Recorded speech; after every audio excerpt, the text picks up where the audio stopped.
Okay, so let's jump into it. Last we left off, the makeshift group of associates had ventured their way from Rexentrum at the behest of a mage with the cobalt soul known by Myron Wisp, as she encouraged you guys to seek out what lies at the end of this treasure map that fell out of the book that was lost to her. Upon your journey, you guys travel to the chalet Briargood. In exploring the chalet, discovering a small raven that spoke named Merida, she led you out to the back, basically in what looks like a makeshift graveyard behind the chalet. Where we last left off, as she was explaining to you a little bit of the history of this location, she looked up to the sky to say that the rest of the rest of the group were coming, and that's where we're going to jump in, as the five of you standing in the backyard of this remote chalet notice a flock of ravens fluttering in to meet you. Merida looking up. Yes, the family is here. Won't you please welcome them? As one by one, flittering, you hear the flapping of wings as they all land one beside each other, kind of approaching, and with one particularly larger yet skinnier, almost like a thinner raven. Hey, you guys aren't. What's going on? Who are these people? As you hear this raven speaking, much like their counterpart, as it's calling out to you, Merida, are you okay? Have they hurt you? Back off! I'm not afraid of you guys. As this taller, thinner raven crows out to you. How tall? As far as ravens go, maybe like 2 or 3 inches taller than the rest of them. I was wondering. I've never heard a raven described as taller. It's 6'9". It's got all the dunks. Plays for the Baltimore Ravens. Goes by Jackson. All right, I'd recommend that you guys don't stick around here. This is our home. As she looks over, Merida's like, "No, it's okay. They're friendly."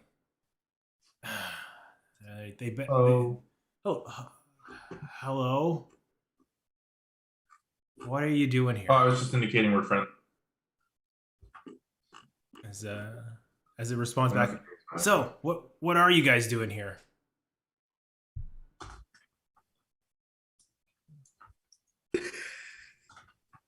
What's your name? Nice deflection. My A name's little bit of a callback to last time. Yeah, I recall. My name's Rennick. Rennick. G5. Well, As you it was see, nice to meet you, Rennick. likewise, as you see, Rennick outstretches a wing to almost like shield Merida and like stepping up. All right, well, nice to meet you too. But again, what are you doing here? State your Weren't we trying to business. help? Weren't we trying to help the ghost boy? This is a There was ghost. a ghost boy, There was a right? ghost Girl. boy and a girl, and did a crow turn into a girl? Yeah. That's Merida. Yeah. Right. And this is her family. Maybe. I don't think she turned into a girl though. I think it's just a raven that I said think she had was a name. Raven, yeah. The girls were screaming in the bedrooms. Or one of them was. The other one died, maybe? Or they're both dead, but one of them still has. What the boy said, like, don't hurt my sister, leave my sister alone or something. Can we get a history check? From last session. Go for it. Sure. Andrea, As when you're you watching this, please help us. as you recall, while you're proceeding through the house, you heard screams of a girl on the upper levels. You hadn't actually discovered the source of those screams until you had reached one of the bedrooms, where a apparition cried out to leave my sister alone. Merida, being a raven, has not transformed into a person and has been a raven the entire time, this whole time, just a raven. In terms of boys, there is their brother Silas, who's been mentioned, who you've discovered, but you haven't seen any records of or anything to that effect. He's technically still alive, but barely, from what my notes say. Is Silas a human person? Are you talking? The raven peeps up. Are you? No, I'm talking to the DM. Did we know Silas? What are we to like? be- What are we seeing? Yeah, So we know- Silas would be the son of the Briargood family. The Briargoods being I guess this is the Chalet Briargood. So, from what you would guess, you'd assume. Okay, so the Silas that we are referring to is the child? I'm just confirming. So you would have known, or at least you from your history check, that the family Briargoods. There was the Baron. There was his trusty companion Brorn. It was a little dog. Then there was three kids. There's the Baroness and three kids. The three kids being Heluth, Sylphane, and Silas. Oh, yeah. Okay. All right. Luth is dead. We know that. Do we know that? That's what my notes say. So Okay. as give me a perception check, Hectorio. Let's throw you in there. Give me a perception. I didn't. Okay, let me open my random dice generating website. What is it? Random.com? Random.org. Yeah. All right. A D20 perception. I get 13 plus. Do I get a plus anything? Yep. Whatever your Oh. perception is, yes. Plus 5. 18. All right. As this little raven's kind of standing his ground, wings outstretched, the cold morning air starting to warm up. Looking around at this, you notice several headstones in this backyard with the labels on them. You see one headstone that says Heluth. Here, let me just pull up my notes here. Great. You see Heluth, our pride and joy lost too soon. You see another one that says Baron Briargood. Remember. Baron Briargood, husband, father, hunter. Let no man stand above another. In quotes. Brorn, faithful to the end, in a smaller grave at the foot of the Baron's. Is he a Baron's grave. dog? Yeah. And you see Sylphane, beloved daughter, may she find peace at last. And you see finally Silas, the headstone in front of an open and empty grave. Ooh. I think we saw these headstones. It's just we didn't remember Yep, and exactly. that's kind of where we Yeah. left. That's where we finished up last session. An open and empty grave, meaning that he has recently died and hasn't been put into the ground yet. Or he was snatched, or he's not dead. All right. Or he's dead, but at the morgue, and they haven't finished the inscription and the like the All of that. All right. nicening up process. So we Okay. can assume nothing. So can you confirm the Raven's name again? Because now I'm forgetting it. Rennick Rennick. is the taller, Yeah. I guess lankier raven. Do you, Rennick, we're but a group of traveling adventurers. We've been sent here to just help gather some information. Do you live here? Is your family, is this your home? Is this also your home? yeah, this is our house. This is our place. What Why- you're trespassing for all I can see, but Oh, we're with this person, Who are you pointing to? the person that brought us here. No one brought us here. That- Did I miss that? What's her? Marida. the other Marida's like, Oh, yeah. well, they haven't shown any ill will towards us, so if you don't mind giving them a chance, as Rennick kind of stomps his feet and in deference to the older raven. If a raven could give you like the side eye, one of these, it is, but it seems to be a little less hostile But to you. its eyes are literally on the side of its head. It just goes like this. Yeah, just turn sideways. Yeah. Dramatic Yeah. raven. Mm. We promise we don't come to disturb you or disrupt the peace here. We can appreciate that this is your home for your family. If anything, I'd love to talk to you and get to know, you must have a lot of history by living in this home, and you must know a lot. I'm really trying to I'm trying to butter him up a little bit. Give me a persuasion check. See how Charisma check. While she's doing this, I have another thought that I'd like to resolve. go for it. Like, I don't know, keep going, but I do have something else that I'm curious about. 23. 23. As you're trying to butter Rennick up,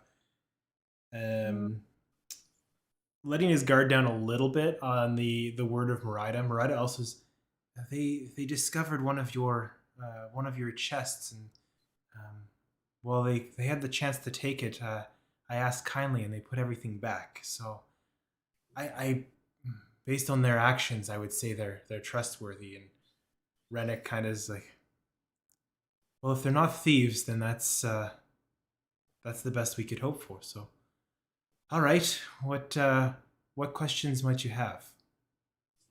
I'm sorry, what questions might you have?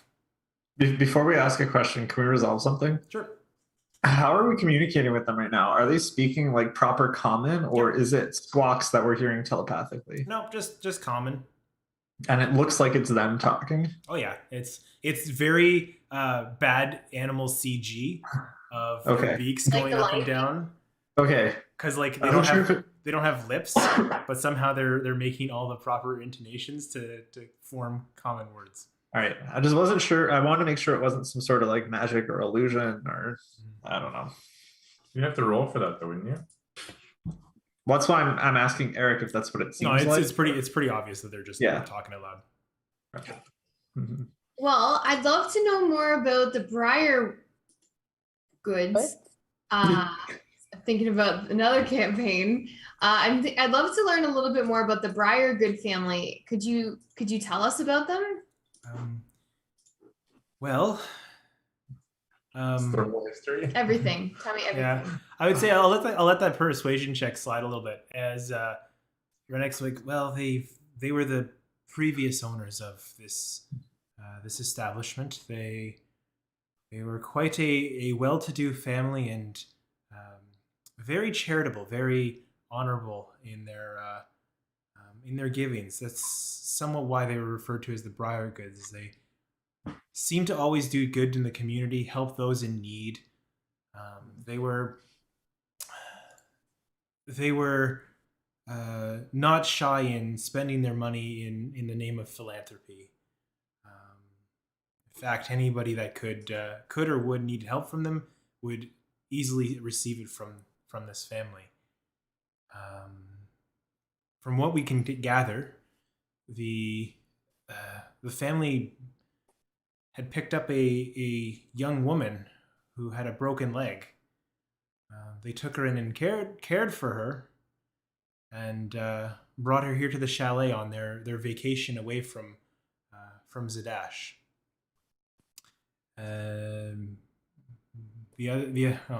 I guess from there, and I guess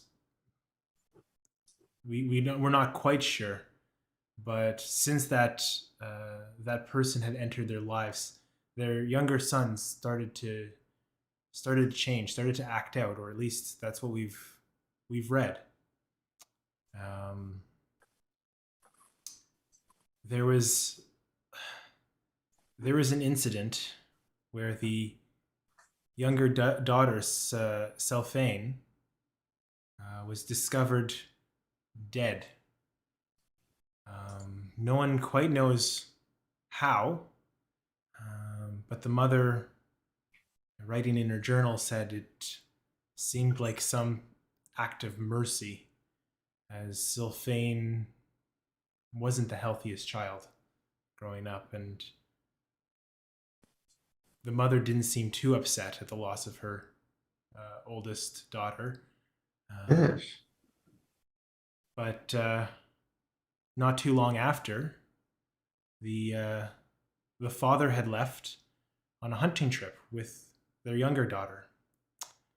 Unfortunately, he returned alone, as it said that the daughter mysteriously was attacked by a wild creature. The mother doesn't quite believe it, and suspects that this may be the work of evil in the woods. Can I roll? Can I roll to see if I know what kind of creature that could be? Sure. Would that be like history or arcana, or what would that be? Nature? I would say just give me a nature check. And I would say with disadvantage. Oh, I don't think I need to ask for disadvantage. Yeah. As, Literally roll the one. you are literally hearing a story. You're not tracking anything. You're not picking up on anything. You're just kind of listening. So it's hard to piece together what it possibly could be. As Rennick continues, after the death of the two daughters, the family kind of took in the young girl as part of their family until about a few years later, where the dog mysteriously died during the night. The mother's journal said that there was animal bites all over the dog, and not long after, the Baron passed away from the grief of his best friend, and that's when the journal kind of ends. It said that the Baroness left the chalet to head home to the city, and that's all we have in terms of information from what we've read in the books that have been left about the chalet that you guys did not find based on poor rolls last week. I have to say the image of a little like raven opening and folding a page of a book is really cute. Did you don't know anything about Silas, the son? There wasn't anything about where Silas has ended up. He was said to be still alive, at least in the later chapters of the Baroness's journal. Interesting. I've Go ahead, everyone who wants. I've got a question. You said a girl came from Zadash. Do you know what her name was? As one of the other ravens steps up, and this one's a little portlier. Her name was Delilah. Knew it. Fucking knew it. Little fat raven. Little chubster. All right. Where's Delilah now? Don't know. They weren't here when we moved in. This place was empty. Wait, you moved in? Were you holding like little bags? Well, yes. Not in our wings, like she was miming. We have little claws on our feet. That's how we carry them in. Are you walking? That's really cute. Indeed. I want this to be canon. And so, on your grounds, did you see any specific or any strange activity around the cemetery because we noticed that one of the graves is either dug up or recently dug out. Have you seen anything weird? Any happenings? Well, in fact, if you stick around tonight, we can show you. Every evening, a black cloud pours out of that empty grave. We typically stick to the house at night. I think we should stay around and watch it.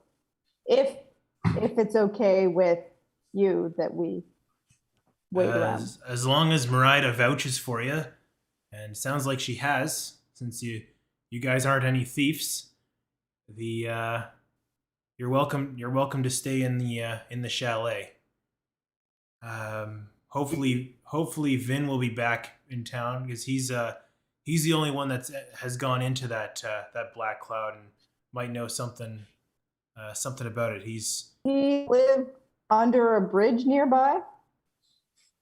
No, he's a raven like us.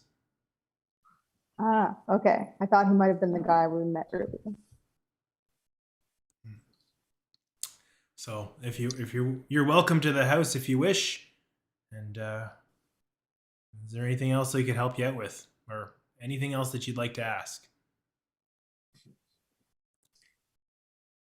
Has anybody buried the grave again? Like, to stop the black cloud? No. That a thing? We're ravens. How do you think? It's hard enough to move a bag when you're traveling, moving in. We're not equipped to dig a hole or fill a hole back in. Bad attitude. Well, I mean, to be honest, you can't expect too much of us. We're small little birds. We're about as light as the air. It's not something we were preoccupied with. Have you seen anyone around going in and out of the house since everybody in the Briargoods family died? Well, there is one resident still living in the house with us. Oh, can you tell us about them? Sylphane seems to hang out, dropping by from time to time. The ghost? She's a little bit more transparent than, well, you guys. where's Silas? Never met him. Okay. Silas is the grave that's undug. Yeah. Yeah. You said the other raven Vin went into the black cloud. Yeah. And Marida kind of steps up. It's been a few years, and he disappeared for a bit and came back. Said it was a dark place, a place of horror.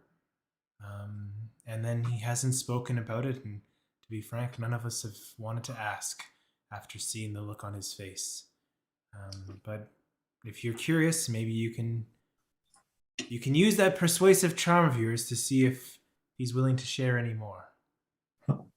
I'd like to talk to Vin. Okay. Well, like I said, he should be here later today.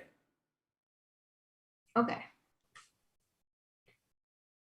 What does he look like? I mean, he's tall, he's portly.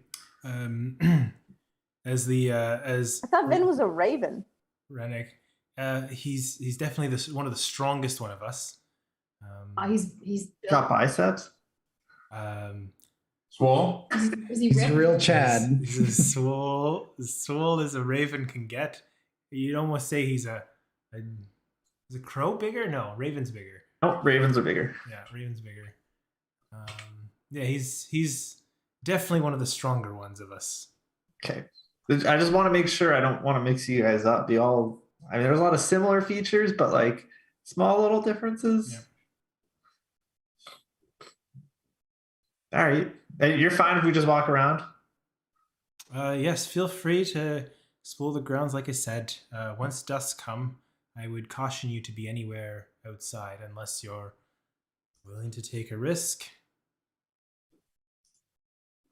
Cool. So with that, the the kindness of ravens flutters up and It's brave. Mine's And- better. It's coming. and flies into the attic of the chalet, leaving you Nice. to the grounds. What would you guys like to do? I want to show everybody my picture of a bulky raven. Oh my god.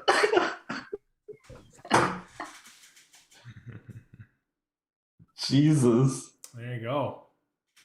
You went Teen Titans with that. Teen Right click save as, am I right? Yeah.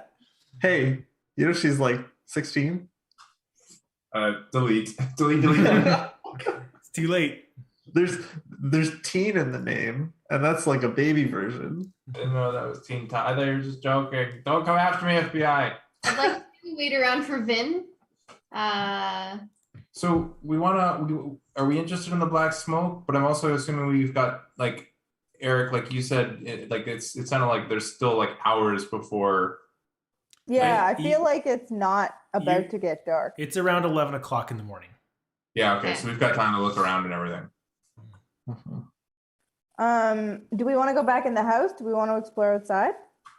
I don't mind checking out the grounds a bit. Like we haven't been out here. Mhm. Is there like a creepy swing set?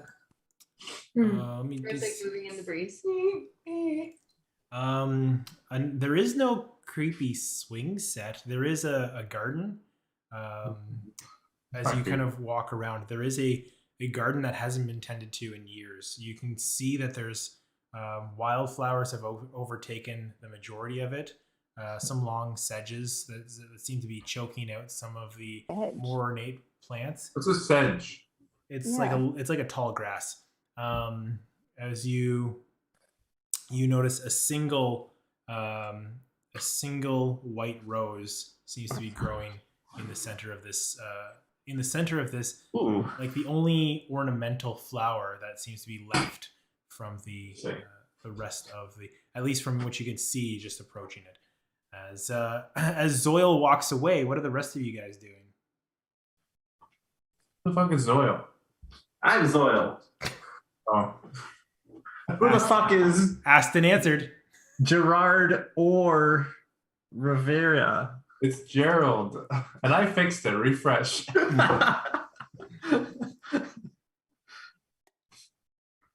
Okay.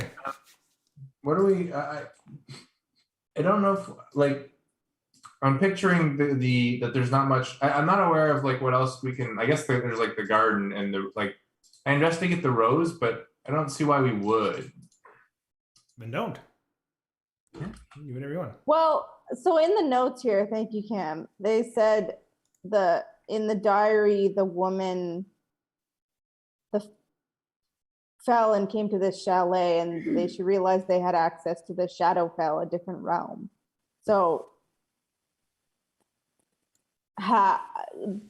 access, like I feel like there's something around that gives access, or can we do an Arcana check on the rose, or like a magic check? Sure. So Hectorio, as you kind of approach Zoil, looking at this unkempt garden, looking down, you're trying to suss out or glean something from this. Give me an Arcana check as you're trying to. Oh, that's poor. 9. A 9. While you are adept at speaking to the natural world, primarily through your strong bind to the animal kingdom, your knowledge with the floral kingdom or the flora is not as strong. You are having a hard time reading anything of this single flower as you try and reach out to it without touching it. You do gather that it retracts from your hand before you are able to touch it, as much as a rose can do, seeming to be repulsed by your investigation of its presence.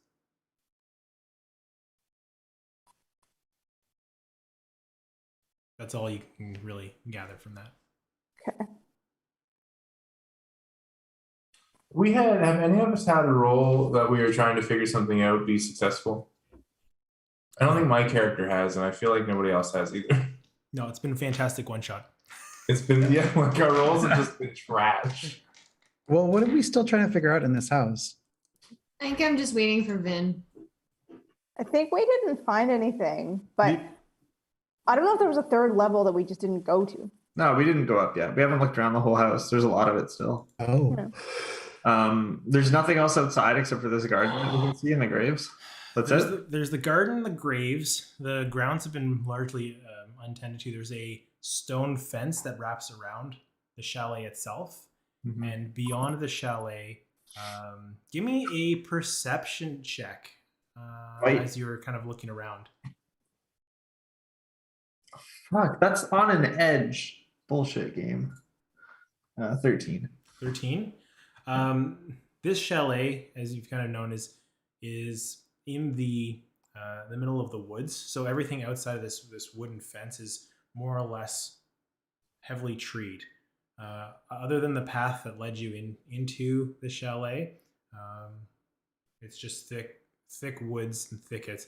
With the 13, you notice that opposite the house, kind of if you're looking at the house and the graveyard, continuing out in that direction towards the woods, you notice a couple of darker trees than the rest. The bark is much darker than the remainder of the trees that spread out across.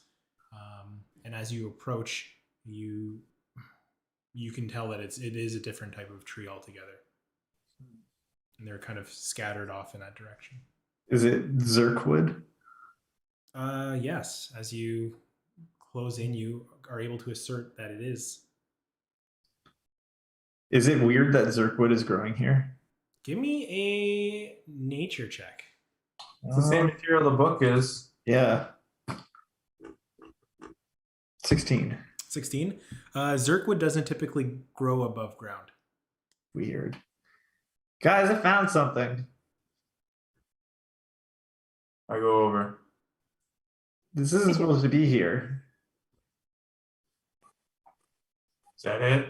Yeah, well, I mean, it's an underground tree in the upper ground.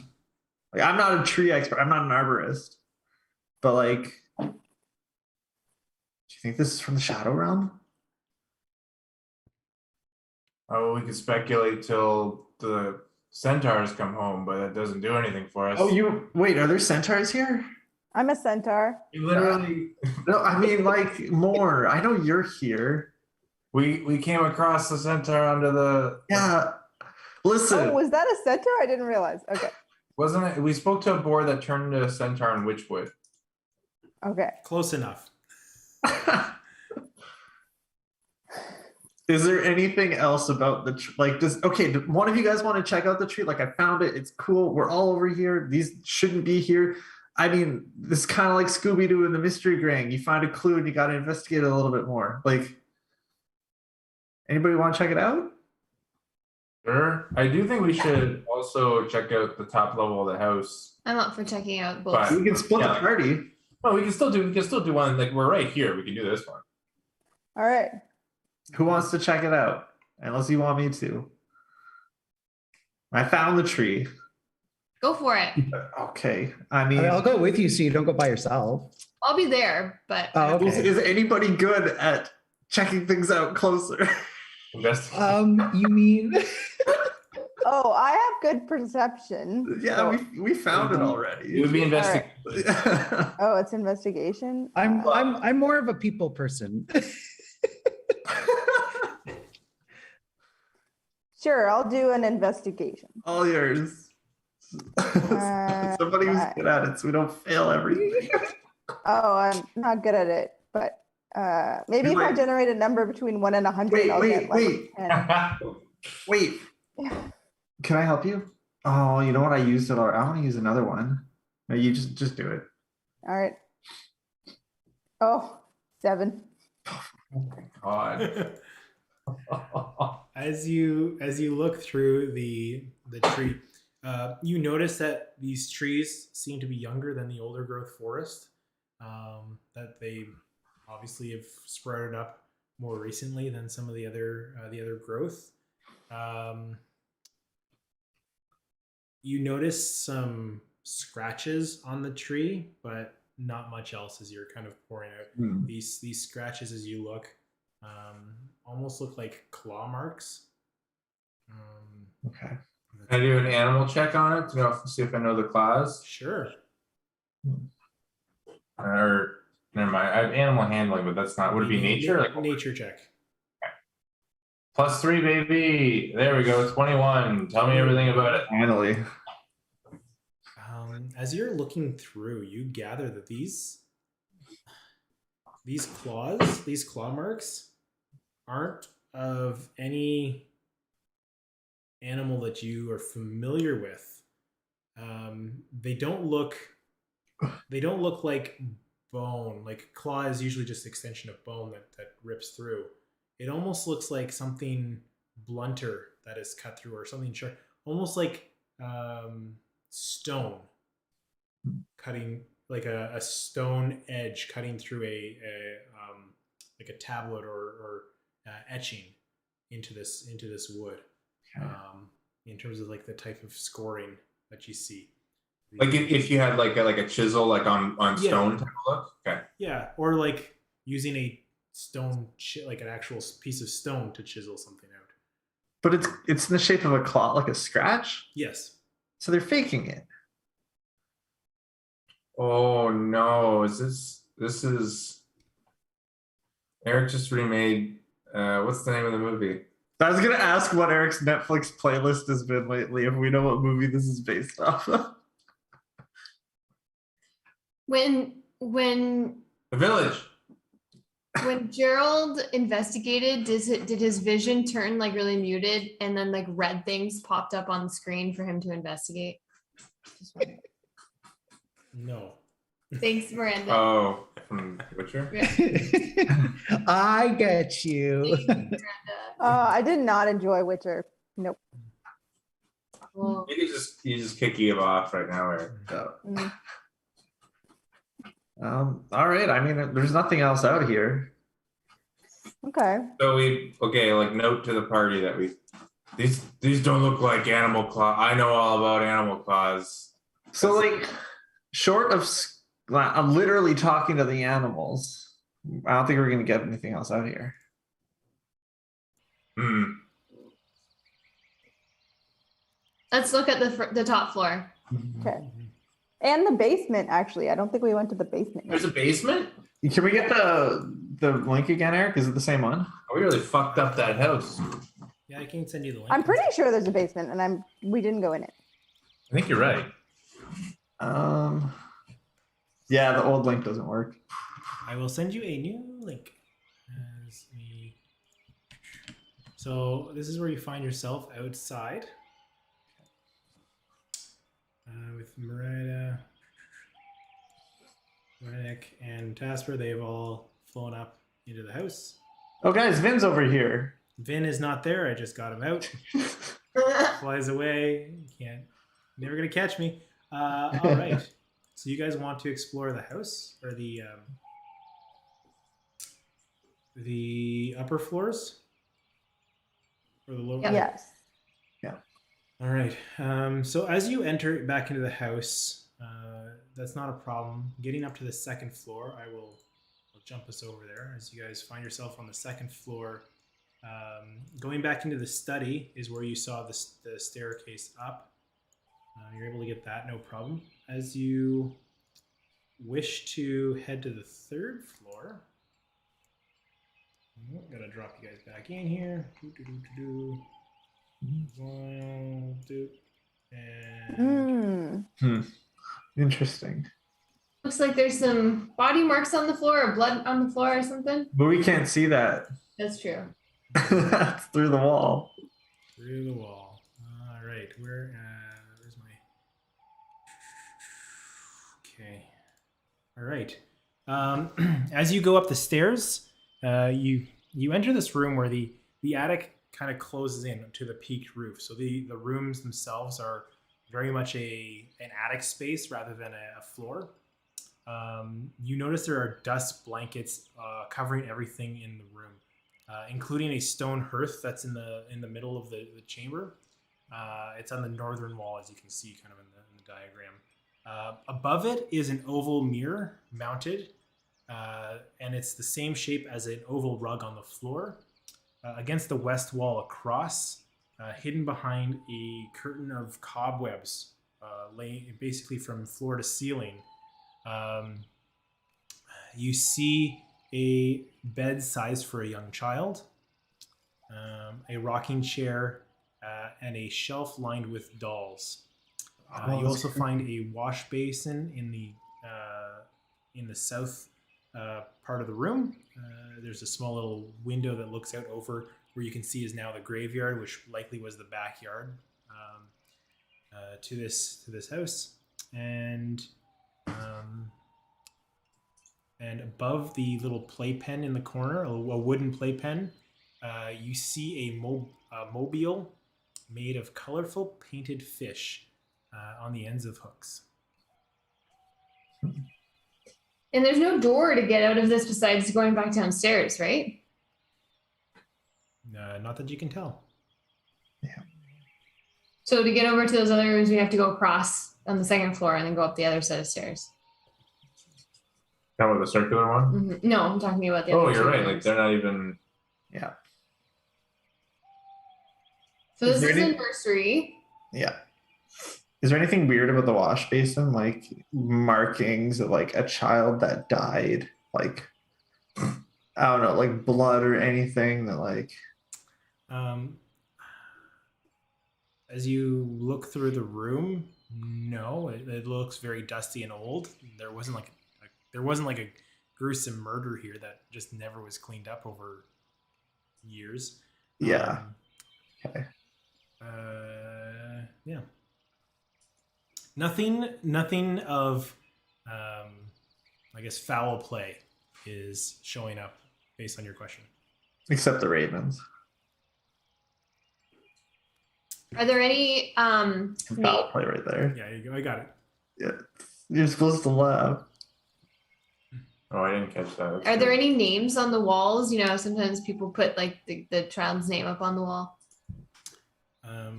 As you look around, you don't see anything at first, but as you push through some of the cobwebs, you see written on the headboard the name Silas. So was Silas a baby when they left? Wait, there was a bed and a playpen. Yep. Hmm. But the bed was still a child's. Yes. Yeah, Yeah, it wasn't a but it was like the difference between being a child and an infant is what I'm wondering. Fair point. It could also be a gnome. I mean, they're pretty small.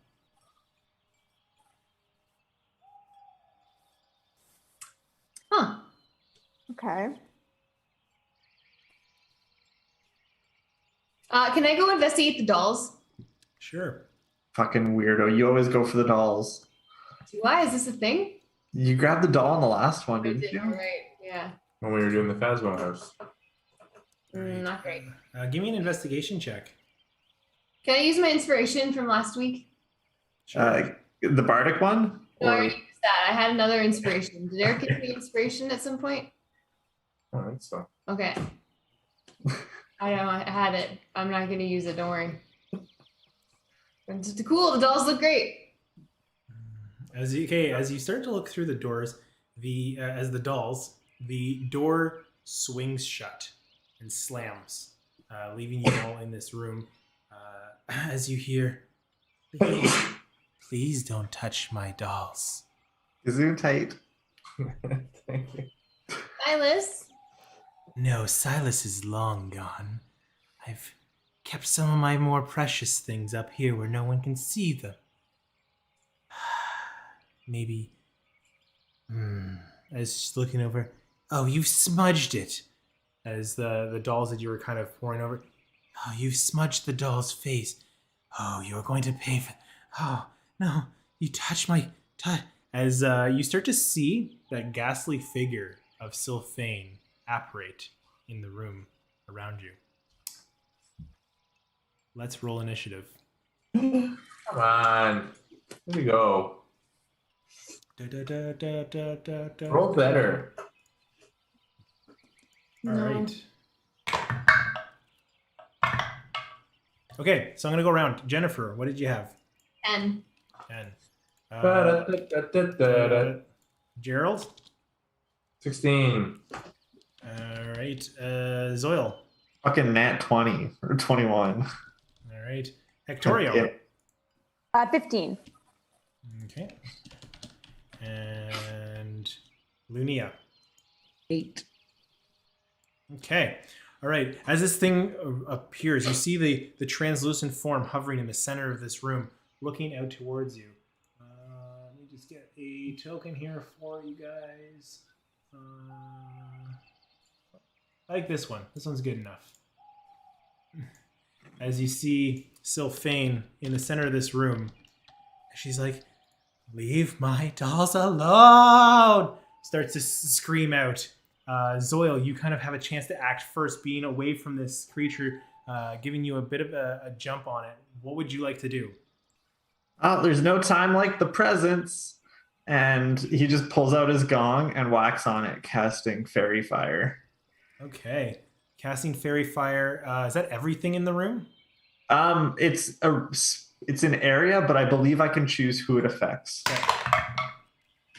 All right. As you, what's the target on that? I'm just looking. It's a 20-foot cube. Any creature in the area when the spell is cast. The duration. Each object in 20-foot cube within range is outlined in blue, green, or violet light. Definitely violet. Any creature in the area when the spell is cast is also outlined in light if it fails a dexterity saving throw. So dex save. Yes. What? Because I'm using the gong that was given to me buffed. Is it still my charisma? Yep. Okay, 12 is the DC.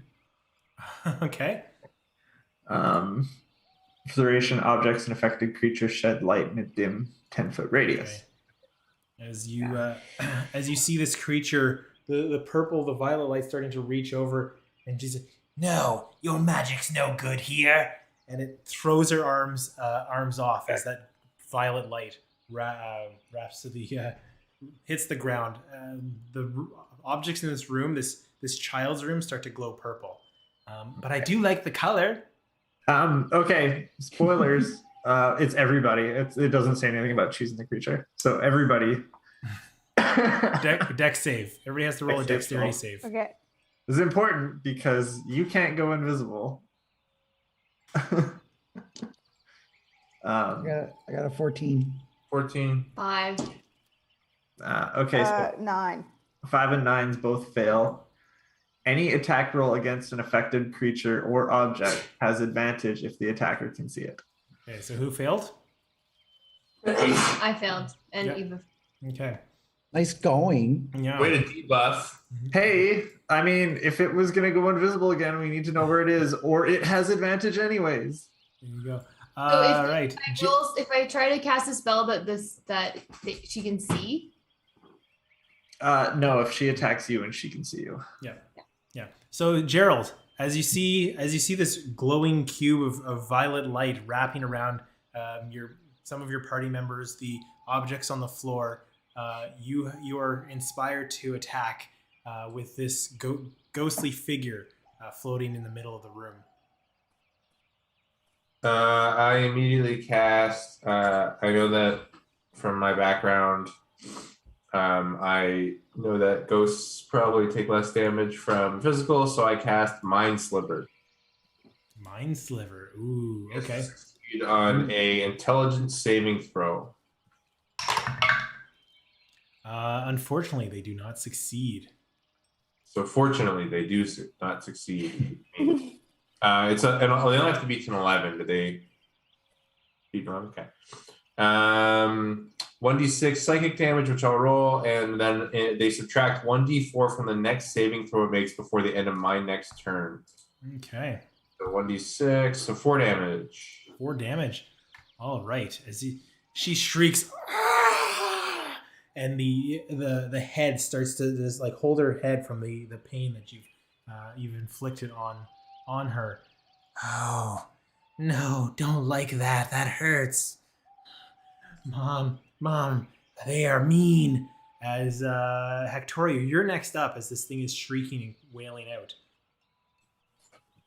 Like, I don't understand how to attack a supernatural thing. But you understand how to talk to birds? Got him. Oh, okay. That means you That's, just do that's, it. that's part of the that's Okay. part of the thing. You can learn as you go. Okay. Yeah. Well, Maybe- I don't have any good spells, so I think I have to attack it with I think ghosts can take physical damage. Basically, Eva, Eric will say like whether or not it does more than we think it would do, or if it does less, or it doesn't seem effective at all. Then you just go by that. okay. Well, Yeah, just try. What would Hectorio do in this situation? okay, good question. Good question. Well, Hectorio's pretty non-confrontational, but he also doesn't want to screw over everybody else. So,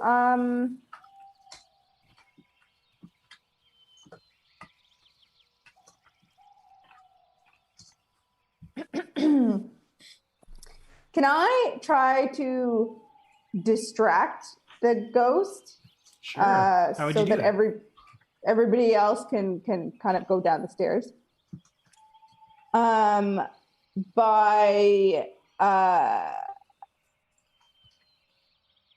with the mobile. So I start taking apart the mobile and saying, like what is this? And Yeah, I like that. As Hectorio starts to rip down the mobile and pulling things out, give me a persuasion. Persuasion roll. persuasion 14. 14. As she's no, this my heirloom, my mobile. As she seems to have focused on you, drawing her attention off. That seems to have caught her attention as you're pulling things apart. Cool, I like it. I like it a lot. So with that brings us to the next turn would be Sylphane. Sylphane, who is eyeing up Jennifer, who had touched her dolls, looks to you, Hectorio, as the one ripping apart the mobile, as she's gonna put it down, and you start to feel yourself. You start to. What do you feel? You start to feel yourself light on your hooves. Almost like your body is being picked up, but from something you can't quite see. And I need you to make a a strength check. Just a strength check. So whatever your strength is, D20 plus your strength modifier. So whatever, I think it's plus 4. 13. 13. And luckily. So yes, as you feel yourself lifted up, you could feel that this energy is trying to pick you up to throw you, like physically lift you and throw you against something, but you're able to kind of feel yourself being thrusted out, and you force yourself. You grab every moment of energy from just the thought of being lifted, and you plant yourself back on the ground, overcoming the sheer will of this creature. As she seems to be very upset, she's going to fly over to the door, parking herself. None of you leave. As she slides over, I would say next up in the order is Jennifer. Okay, so Jennifer's gonna cast lightning lure on her. What's how you say her name again? Sylphane. Sylphane, thank you. So it needs to succeed on a strength check or be pulled 10 feet in a straight line toward me, and then take 1d8 lightning.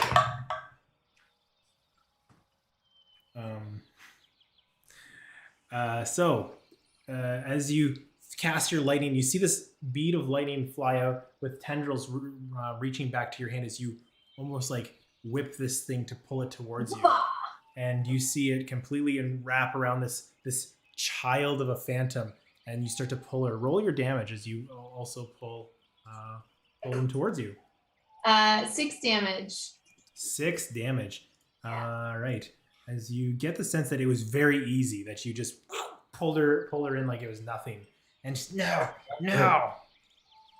So the door's open. The door should be free. With a rich whip. Okay. That's that whip it. All right, stop. Lunia, you are up next in the order. What would you like to do as you see this ghost get pulled away from the door into the fray with the rest of you? All right, it's time to light it up. I'm gonna cast Scorching Ray. Okay. So make 3 ranged spell attacks. Yes, you can do that. So we got the lowest one is so I have a 25, an 18, and a 10. 25, 18 both hit, and the 10 does not. So you get 2 of these rays blast in towards it. All right, so we're gonna get 46 damage. 4. Yeah, we'll take it. So 17 damage. How do you want to do this? Nice.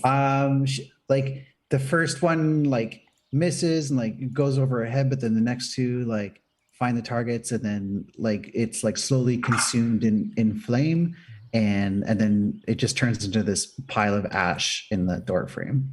Yeah. So as you do, you see this thing starting to burn away, turning slowly to ash as it's falling to the floor.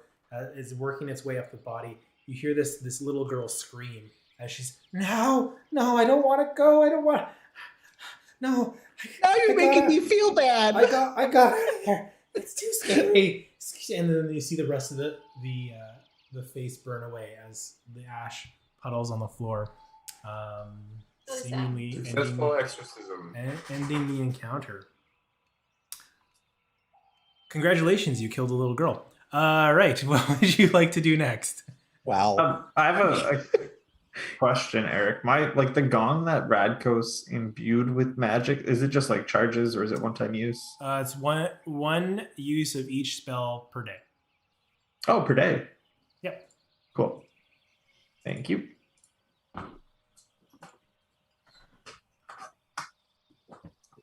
What would Hectorio do? Love it. All right. So with that, we are out of initiative. Wow, you guys just went for it. Just murdered her. Ran really went ham. Okay. He started it. Okay. So with that, you find yourself in the room with a pile of ash and a closed door. What would you guys like to do next?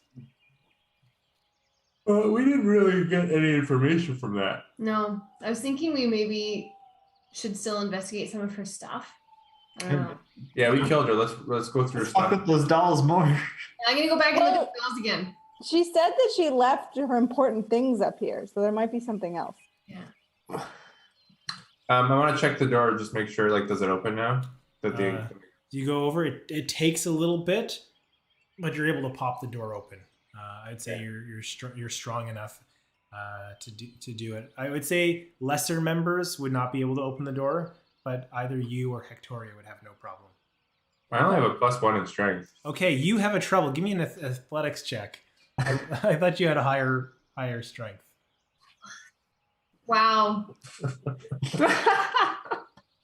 I can't. I rolled another 1. I don't know what to do. Can you go get our dice? We're not rolling on here. As Yeah, you try open the door, you embarrassingly push instead of pull.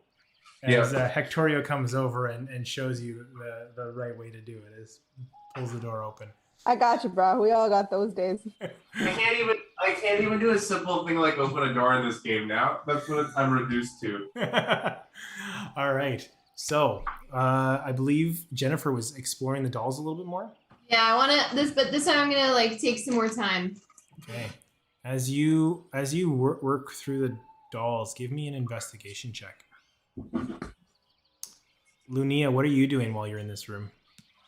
I kind of want to just keep an eye on everything in case there's any more like surprise ghosts. Okay. As you're keeping an eye, looking out the windows, kind of to the ceilings where this thing might have come from, nothing seems to happen. Zoil, what are you doing in the meantime? I moved over to the wash basin. I also wanted to look outside, like take note if anything is changing out there since we left. As you look down, give me a Yeah. perception check. Awesome. That's an 11. I would say that you notice there's some more dirt in the graveyard than you remember. Like, Hard to see. Excuse me? Hard to see from here, but it looks like there's dirt, kind of either more dirt or scattered dirt. It's something's been moved, okay.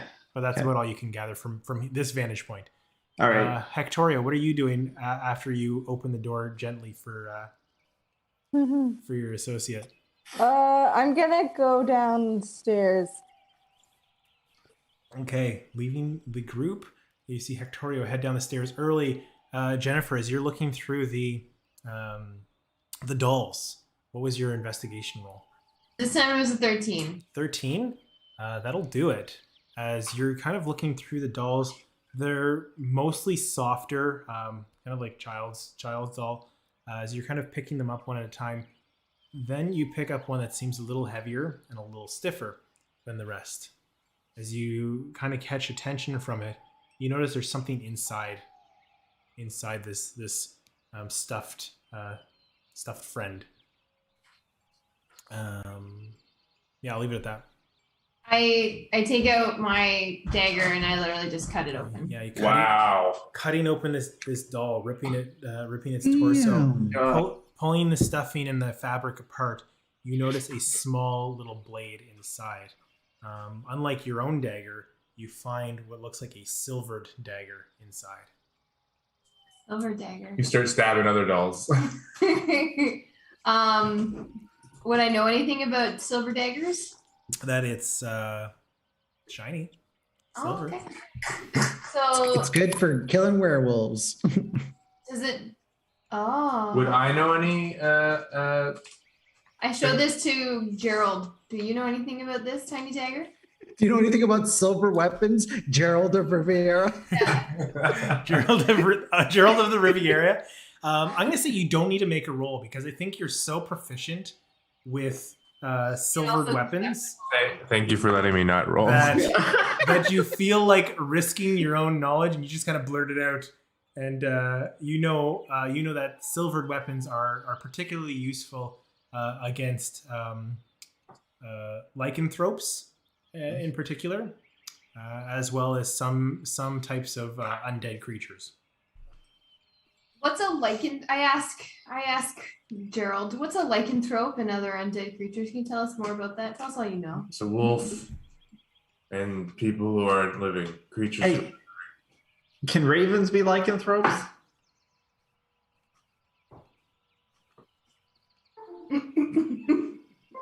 Oh. Your mouth and have Eric. I'm asking you. And Cameron and Gerald's asking Cameron and Cameron's asking Eric. I will say, I'll let you make the call. Go for it. You tell me. This is Gerald's moment to shine. Anything could be a lycanthrope if it was scratched or bit in the appropriate way.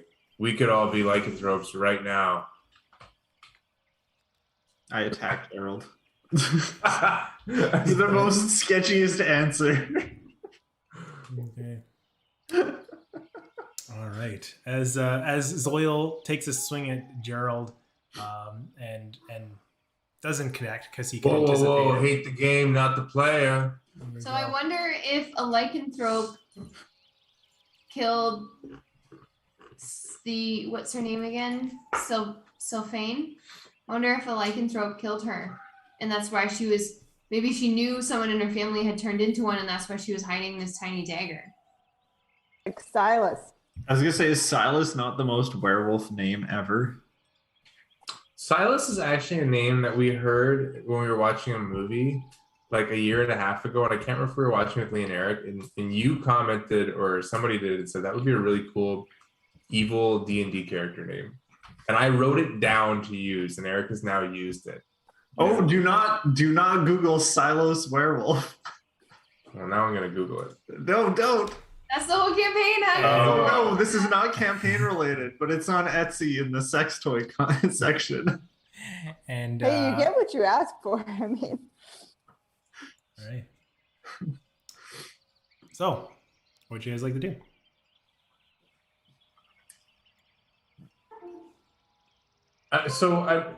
I'm a bit confused. Both Cameron and Gerald are a little bit confused because this obviously would indicate a werewolf, which we kind of suspected before, at least I did. But I don't understand why there would be fake markings on the other thing that we found outside.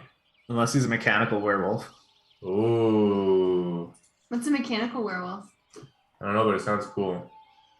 I'm just trying to think of a way that it would be like hammered in scratch marks.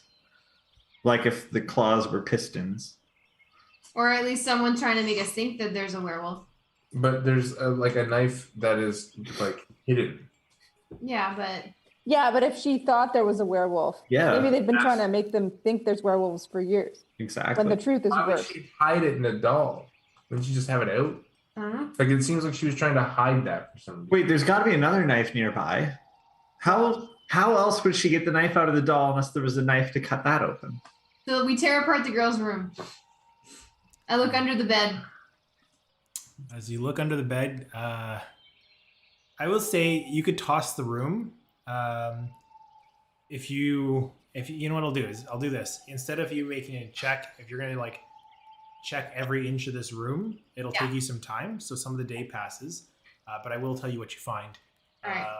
The other thing that you will notice is that your partner, Hectorio, has left the room. So I want to resolve that. What are you doing, Hectorio, and where are you going?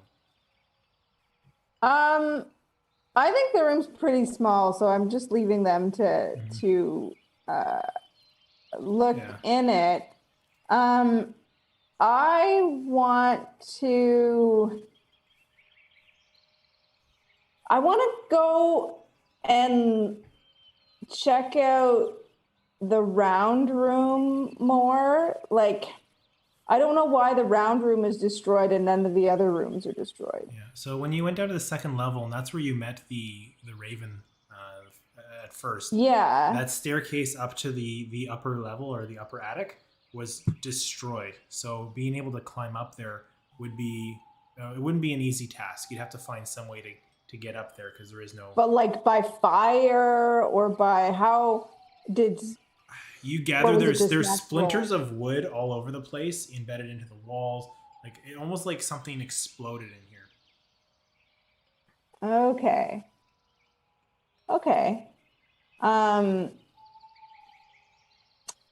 My next move, I'm gonna go up and look in the other rooms, but I'm gonna wait for the rest of the team because I don't want to go up alone in case there's more ghosts. All right, so guarding the stairs, giving yourself a little bit more room for your centaur body in this cramped space. The rest of you are tossing the room. Jennifer, you are looking specifically underneath the bed. You find a small object, almost like a totem or a statuette underneath the bed, kind of tucked in, buried underneath some clothes, which aren't as dusty as everything else in the room. The remainder of the room is mostly just children's toys, nothing of particular note. Some of the like children's clothes that have been scattered out. Again, nothing of intrigue, but the one thing you do notice that catches your attention is this statuette. Let me find the picture for you of what it looks like. Did I lose it? I did.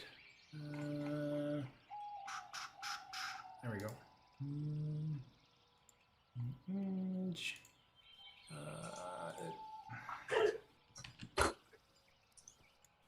You find this statuette of a creature with wings, bull-like horns, large kind of demonic face. Oh God. Hmm. Do I know what that is? Give me a check. Your choice. History, Arcana. Probably history is probably the best one for you. Is that a Cerebus? Or Cerberus? Wasn't Cerberus a three-headed dog? I'm still Yes. loading my WhatsApp. Okay. Just making sure. Forget it. I didn't say anything. Forget it. I rolled a 4. I haven't rolled above a Oh my 4. god. Cam. It's not gonna do anything in this game. It's a stupid game. As he pouts in the corner, I want to give him Bardic Inspiration.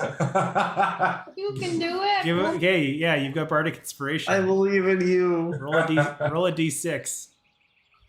Well, you can use it whenever you want.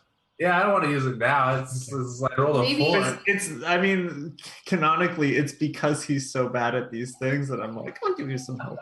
Gotcha. You can do it, bud. So yeah, you find this little statuette. Looks spooky.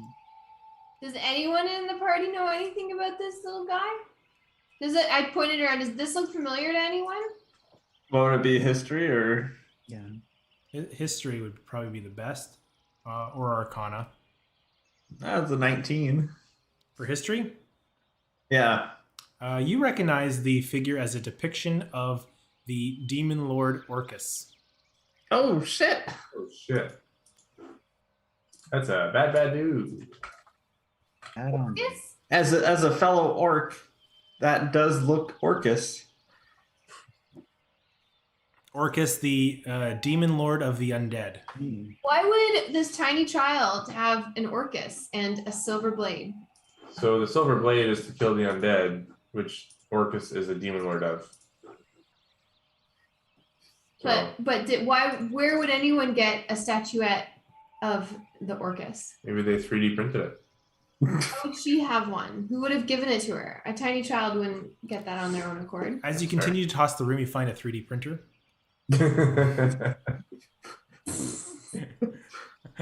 No. All right. That's all you find in the room of Yeah. interest. But like, okay, these kids got here after Lady What's Her Face did, right? Like, this is second generation. The family that was here before might have set up all this shit, and now this family's dying, and their souls are going into ravens. I don't know. I thought it was the same family. Like the Ravens are different, Yeah. but this is the same family that saved the girl in the woods and then weird shit happened. Delilah came. Does Delilah have a room in this house? Because I'd be curious to see Delilah's room. But no, wasn't this girl, the one that we just murdered, Sylphane. Sylphane, is part of the Raven family. No, No, she's part of the house family. Are we sure? human family. Eric, what did the apparition look like? Was it human or was it bird? It's a human girl. It was a human girl. Okay. So I'm curious because I think that Delilah gave her this god of the underworld token. And I'm curious if we could figure out which room in the house where Delilah would have stayed, because there might be interesting information. So I want to keep searching the house. Yeah, I don't think we found it yet, but we can go to the other rooms upstairs. Okay. Can we just cut across, like go Sure. back down the stairs and Yeah, cut you across? work your way. We'll stay on this map so I don't have to switch them out. As you Yeah. work your way over to the other side of the house, Lunia, let me know if there's anything you wanted to jump in and do. Just make sure I don't miss anything that you're hopeful of doing. That would be that one. So, as you walk up the other stairs, the door to this room, as you try and push it open, Gerald can't seem to figure out doors. He tries to push this open. Tough, man. It's tough. It gets stuck, and Hectorio just kind of pushes through without issue. Although you do find two gaping holes in the ceiling that seems to have this room exposed to the elements. Luckily, the day itself isn't too terrible, but you get that the sense a lot of this room has been wrought by the effects of weathering, rain, snow, over many seasons. This room and the floor almost seems a little unsecure, given that it's been exposed to moisture and cold and Insecure. and changes. It is very rotten. What you do notice is there's several nests in the rafters that have been established, seemingly open to the elements. Birds have come in and turned this into a colony. There was 2 wooden bed frames, but they have both rotted away, and they're just kind of scattered amongst the floor. And across the room is a wooden storage trunk sealed with a padlock that you can see, and as well as 2 narrow wardrobes on along the south wall. Well, I'm very curious about the padlocked one, but I don't want to take over stuff for other people. What do other people want to do? That's a padlock. Go ahead. Do it. All right, I go over to the padlocked one. I don't have any keys or As thieves you tools, cross, though. make a dexterity check. Dexterity saving throw. Or 16. All right, you're able to walk across the floor. You hear the creaks and the cracks as you step across. This floor seems to be uneasy, but you're able to make it through. As light-footed as you are, you get over to the padlock. This padlock on this trunk is locked. What are you trying to do? I don't know if anyone. Does anyone here have thieves tools? I ask. Got something better. What? A gong. Well, let's hold on to that for a second. Stand back. Okay, here we go. You know how they do that cool thing where like drummers take their stick and they're just like slide it on top just to like resonate it? Yeah. I do that with the gong, and as it circles the 3rd time, you just hear this loud snap come right out of the lock, emanating from the gong as I cast knock. All As right. the lock just shatters off. Tink. Wow. And it smashes, hitting the ground. The lock is undone. Yes, falls to the ground, without issue. Better than thieves' tools. Now I'm curious if I open this up, if it's either going to be a mimic or if it's going to just expel some kind of a creature demon. Does anyone have any detect magic or arcana checks that they want to do? Sure, I can. All right. Let me do. I mean, A I don't know if those a are different dexterity things. saving throw as you cross the floor to help out. okay.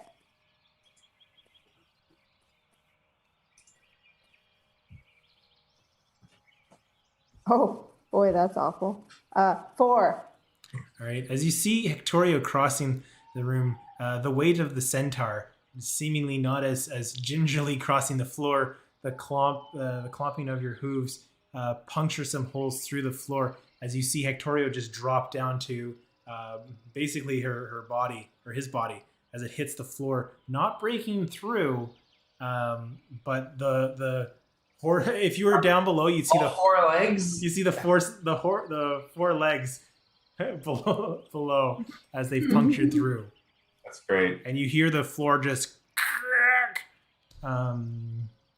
as the floor seems to have taken significant damage from that attempt. You are stuck for now. What would you like to, what would you like How to do? does Centaur get out of that? Well, I feel like next turn the floor is just gonna break anyway, and you're gonna fall through. Do a barrel roll.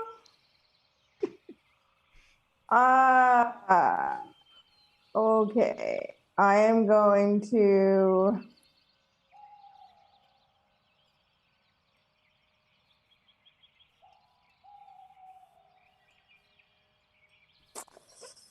Ooh, not too much.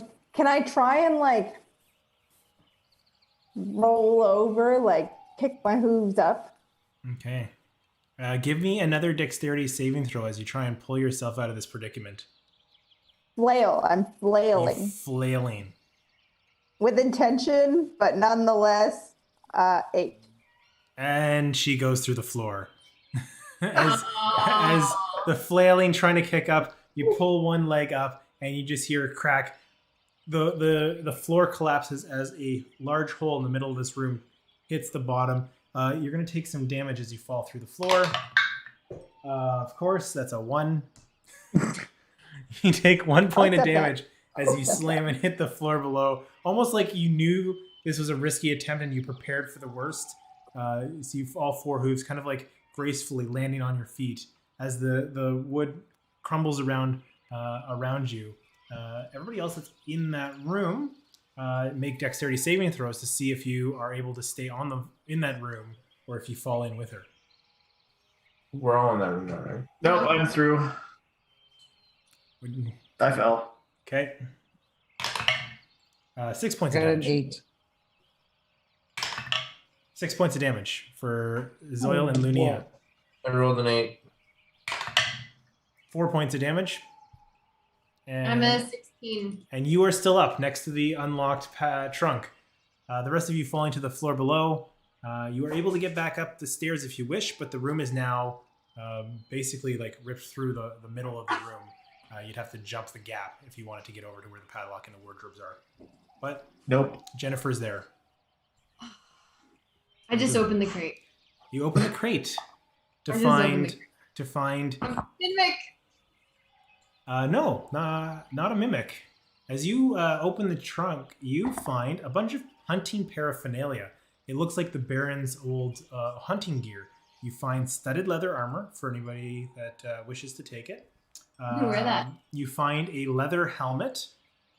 You find a heavy crossbow that is monogrammed BB and 2 hunting traps. You also find ammunition for 15 shots of this crossbow with red fletching. I wouldn't mind keeping the crossbow, but if anyone wants it, that's fine. Go But for it. I'm good with whatever people want to do. Yeah, you got What did you this. say the monogram was, Eric? It says BB. BB. Baroness Briargood? Baron Or Baron Briargood? Okay. I'm going to use my healing hands to heal myself a little bit. Okay. Yes, you heal yourself up a little bit. I'm also going to use my healing hands. Sorry, my healing word. Okay. What's your healing word? Oh.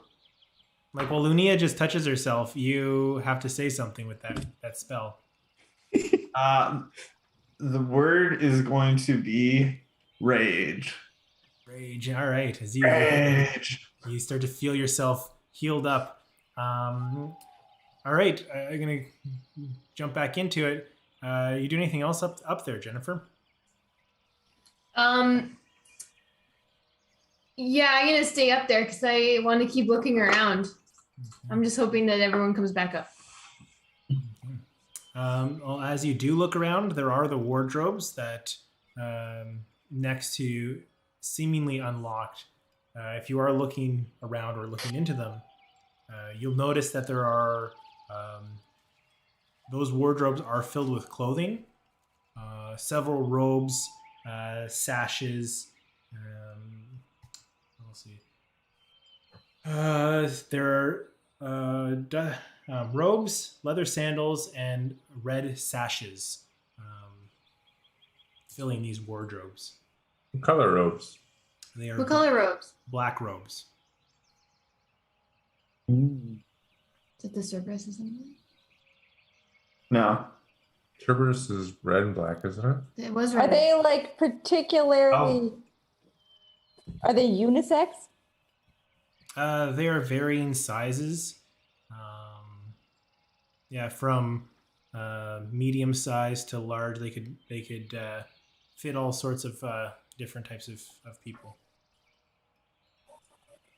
Mostly, they're all adult robes. Does anyone recognize what a black robe with a red sash would be? Cardinal? I think you're right. Mm. If it's black and red. Cerberus Assembly, you mean?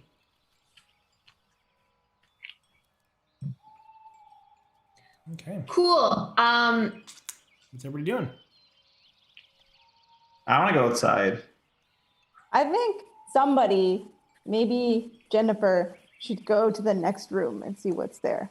I fell through the ceiling. You can go back up. Oh, all right. I'm gonna come back up and try and go into this room. Do it. Okay. I would say that you're able to get in there without too much issue. This room seems to be more of a storage room, as much like the other room, the roof is collapsed in and it's fallen prey to the elements. There's a lot of rot around chairs, tables, a bunch of hunting trophies, some rolled up rugs. There is a standing mirror in this room as well, and some decor, like seasonal decor, that's just been tucked away, not being used. Again, everything is covered in dust, cobwebbed, where it's somewhat drier from the rain above, but there are also a number of objects wrapped in canvas under dust covers. Pictures and mirrors might be your best guess of what's underneath there. Yeah. I go look at the pictures, or like I go look under the canvases. As you look under for the canvases, they are paintings. One of deer grazing on a hilltop, backlit by the dawn. Another is showing a gray mastiff with a dead duck in its mouth. And the last one is a armored human knight riding a hippogriff, shown in profile. And Pretty cool. yeah. The dog with the dead duck in its mouth just reminds me of like sleeping with his mouth open and the squirrel running through it.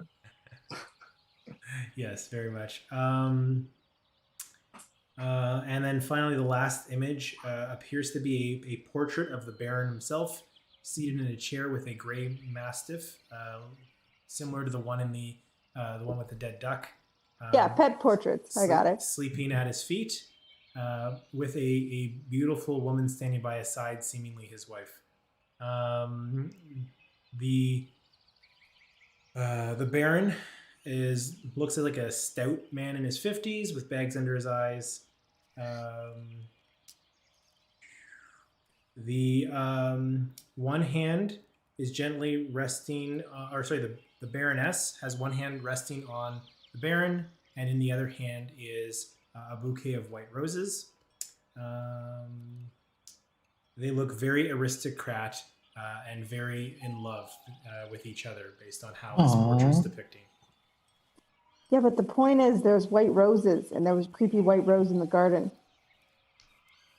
Okay. I just have a question for Sean that has nothing to do with this campaign. Wasn't there roses in the Briarwoods basement? Weren't there a whole bunch of white roses everywhere? Maybe. I can check Andrea's notes. Just out of curiosity, I wanted to make that connection. I can't remember, but I mean it does seem thematic. Cool. Yeah, that rings a bell. Mhm. Right. If I look in the mirror, do I see myself? You do. That's good. Means you're not a ghost. Or a vampire. As you guys explore more of the house, you realize the day has started to get long, and you're mid-afternoon at this point. Vin, is Vin here yet? Mid-afternoon, not dark. Oh, well, it depends on what time of the year it is. Is it Christmas time? Are we in the south hemisphere, the north hemisphere? How many lights are on the house? Christmas lights. No, but you do see a box of poorly spooled lights in the storage. Do they have their Festivus pull up? Yes, they never take it down. Did we check out the basement? Or do we want to keep exploring up here? I do want to like go outside. So when I was looking upstairs, I noticed that something had changed with the dirt in the graveyard. Like it looked odd. So I kind of wanted to check on that. I feel like unless there's a basement, I think we've been everywhere. I'll go downstairs to the basement with Eva's character if Zoil wants to go outside. Yeah, I'll go with Hector. I'll Hector, go with Hectorio. I'll go with Hectorio. Okay. That's Okay. it. All right, let's Hectorio. do I'll go- Zoil, and whoever is going with Zoil, do Zoil first. Zoil is going alone at this point. No, Cam's going. Okay. Gerald's Harold's going. going. Gerald's coming outside. Okay. Gerald and Zoil go. You immediately know what's going on once you do go outside. You see the grave that has the headstone Sylphane.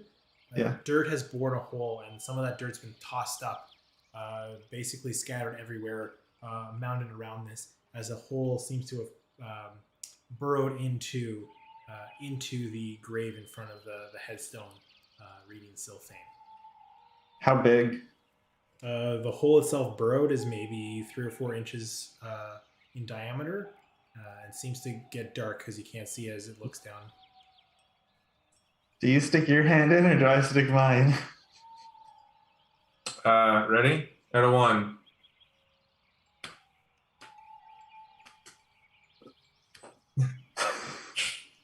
It was rough. 1, 2, 3, shoot. And 1, 2, 3, shoot. Got it. All right, Zoil sticks his hand in the hole. As you do, we'll take a break there. Ooh, okay. Be in that pain forever.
So, as we pick up, Zoil sticks his hand in the soil, and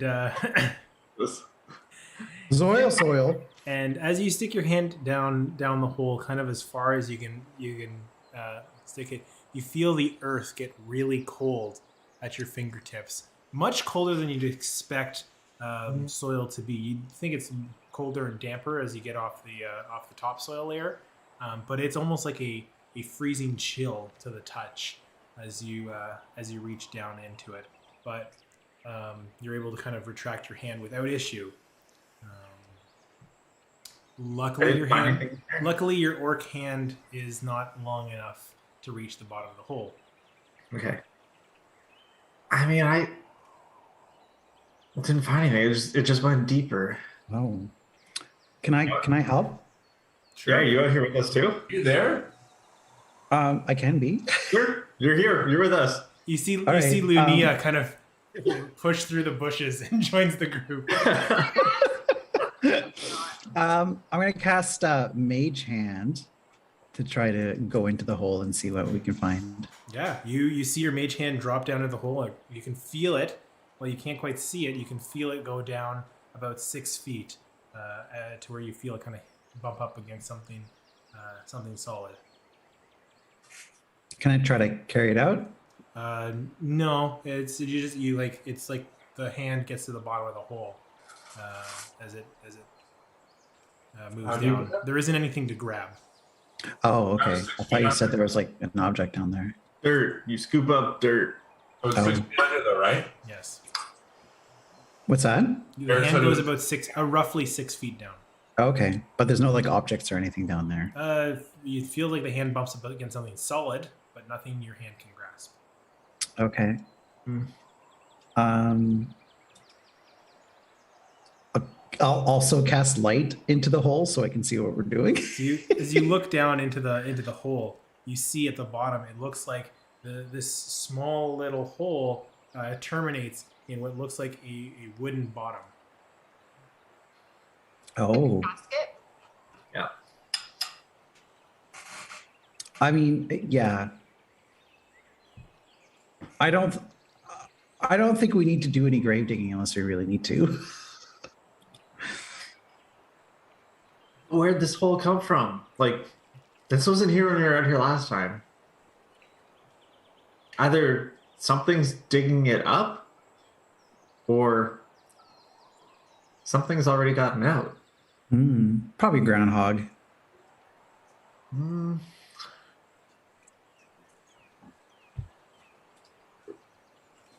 Can I cast Speak with Animals?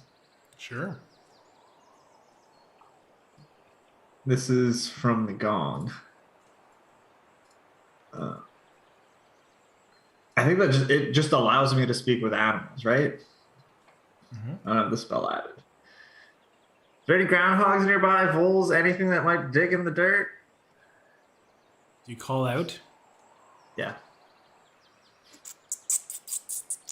You see a little creature starting to poke its head up. Mhm. And Did you dig this? No, that was not that was not mine. Do you know who did this? No, that's too clean of a hole. As you see this creature run up, looking down where the light is. Like that hole's too too clean to be one of ours. Okay. Well, that's good to know. I appreciate the help. No problem. Hey, do you know what goes on here at night? Night? No, nothing. Nothing happens at night. I'm sleeping. I don't see anything that happens at night. All right. a- Take it easy. I'm a diurnal animal. I don't. Predators come out at night. Diurnal. Don't Diurnal. mind my friends. They're just jerks. Pretty big words for a rodent. It's more than 5 years. Hey guys, well I've got this vole here. Anything you want me to ask?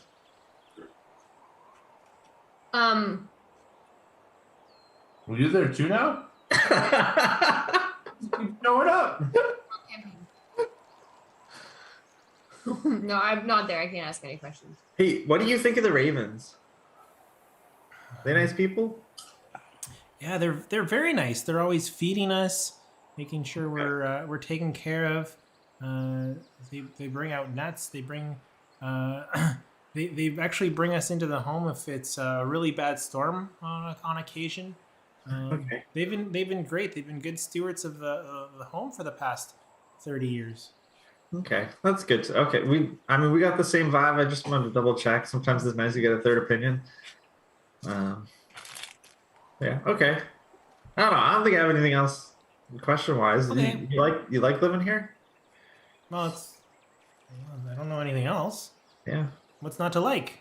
that's fair. Anyways, You know, there's ghosts. peace. I mean, peace. Move on. Runs off. This wasn't Animal Doug. Is the gist. What's that about ghosts? Oh, sorry. Nothing happens at night. I'm a diurnal creature. Takes off. Do you like pottery? All right. With that, as this little groundhog takes off, you start to hear a flapping on the wind. As you see another raven approaching from Oh, that's one buff raven. from the east, as flies and drops down. Hey, what are you guys doing here? What was that? I gotta get a bit more. Oh, that voice was perfect. That was it. I need more of a Brooklyn. What are you guys doing here?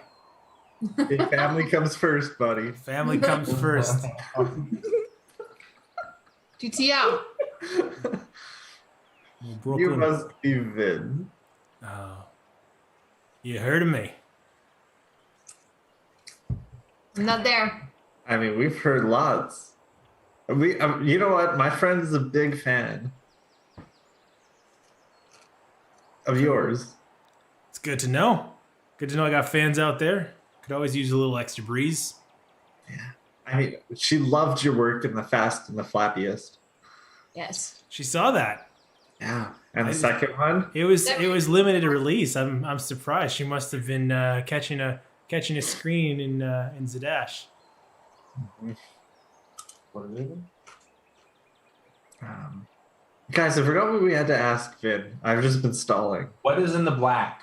Oh, that's a good Wow. question. That's what it Whoa, was. whoa! You just come up in my house and asking about what's in the. No, listen, we're friends with your bird friend, with your family. Like, we They know. told us to ask you. They directed us towards you. Said you were the one who They would. say kindness.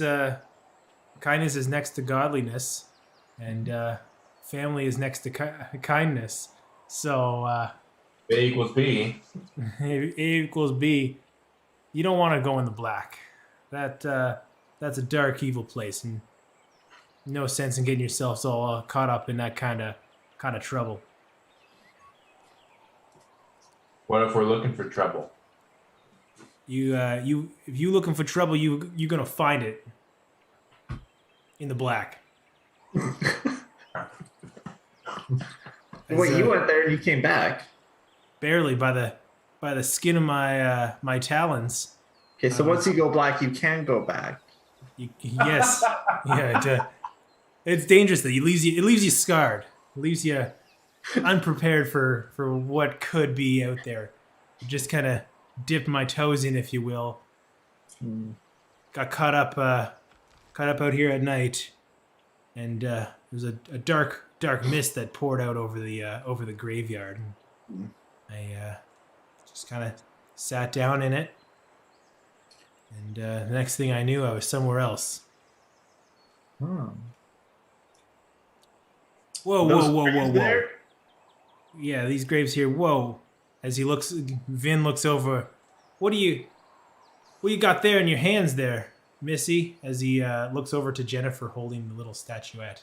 I'm not there though. I'm inside. All right, doesn't say anything at all. Those two Zerkwood trees, they always been here? They've been here as long as I have. They were just little saplings when I moved in. Right after that, they've grew up pretty big and tall. You know, things like that don't grow around here. Couldn't imagine why. You're not there. No, I know, but let me do something. Shh. Jennifer looks out the window and sees that they're talking to a raven and assumes that it's Vin and runs outside holding the statue. Jesus. Whoa. What do you got there in your hand there, Missy? I appreciated the line read this time. That was really good. Nailed it the second time. Second time, yeah. What are you doing? What are you doing with my statuette? This is yours. What? Well, Things- here you can have it back. Is it this thing flaps over and like this statuette is maybe like 4 or 5 pounds, and like just without problem grabs the statuette in one of its talons and kind of is like perched up, almost like, you know, you put one knee up like the Captain Morgan pose on top of the statuette he puts on the ground. Now I wouldn't trouble. This thing is pure evil. Don't want it to Why get. do you have it? What's your story? Vin here is nothing. Does nothing but for the family. I collect these kind of oddities, these evil artifacts, and I hide them away. They're usually safe in the house. Nobody comes down here, but well, that seems to change. Maybe I gotta find a better hiding place for these things. Do you remember where you hid it? It was up in the bedroom, up in the attic. Did you ever have any interactions with anyone up in the attic? And usually that little girl leaves us alone. Oh, Knows the family is nothing but kindness, much like her parents before. so you know the family that was here before too. We've read the books about them, read the journals. Do you know how the little girl died? You'd have to ask. You'd have to ask Reddick. He's the reader in the family. Okay. Interesting. Well, so you just found. So where did you find this statue, though? Just in my travels. Okay. To the black. The black? Did you find it in the No. black? No, not at all. Found out in the fields. Out in my journeys. Okay. The field's here or the field's far? Fields far. Field's far. Like far which way? South, east, west? Couldn't tell you. It's been It's about a day a crow a day the crow flies. Listen here, you little shit. We don't measure like that. Can I insight? Is he lying? Sure, give me an insight check. I could probably think of Andrea's screaming for like an hour now. Insight check. 19. 17. 19. You get the sense that being honest, given that you've said you talked to the family, but it's getting a little agitated. Doesn't seem to like the questions, but doesn't seem to be holding anything back. He's a bit of an open book, kind of a one note character, if you will. Very what you see is what you get with Vin. Not much range. Not much range. We waited around for this fucker, and all he said was, "Yeah, the dark is bad." The Yeah. black. And also that he was the one that had the statue, but doesn't remember how he got it or where he got it. Yeah. Well, you I think he remember, knows. He just doesn't want to tell us. But he's not lying. Eric said he's not holding anything back. Well, I'm gonna go to the basement and see if we can find anything else there. Yeah. Bernie can teleport there with you, apparently. You know what? I'm trying to keep this game going. I'm trying to do the things that need to get done for my family. Like Vin. All right, as you work your way to this basement, the basement itself is rather damp. It's damp. It's a 8-foot high ceiling, like the basement. 8 itself- feet in a basement? Yes, just- so it's very very tall. Flagstone floors, rough mortared brick, cobwebs and barrels all over the place. Old furniture stacked against one of the walls. In there. Um, But Eric, was the other raven Reddick or Riddick? Rennick. Oh, Rennick. Rennick. Okay. Yeah. You broke my concept. Yeah, Sorry. I knew someone was going to ask that question because I'm like, that's pretty close to Riddick. Right. As you walk into the basement, you immediately feel the air in here. The air pressure changes. You're not quite sure if it's as you open the door, the air from above has kind of flushed in, or the air has escaped out. But you definitely feel like the balance and the pressure is released as the door swings open. And the second you walk into the basement, you start to hear whispering coming from deeper in this basement. You hear a what sounds like a man that's a little unintelligible. I need you to give me a perception check to see if you can make out what he's saying. Okay. Random.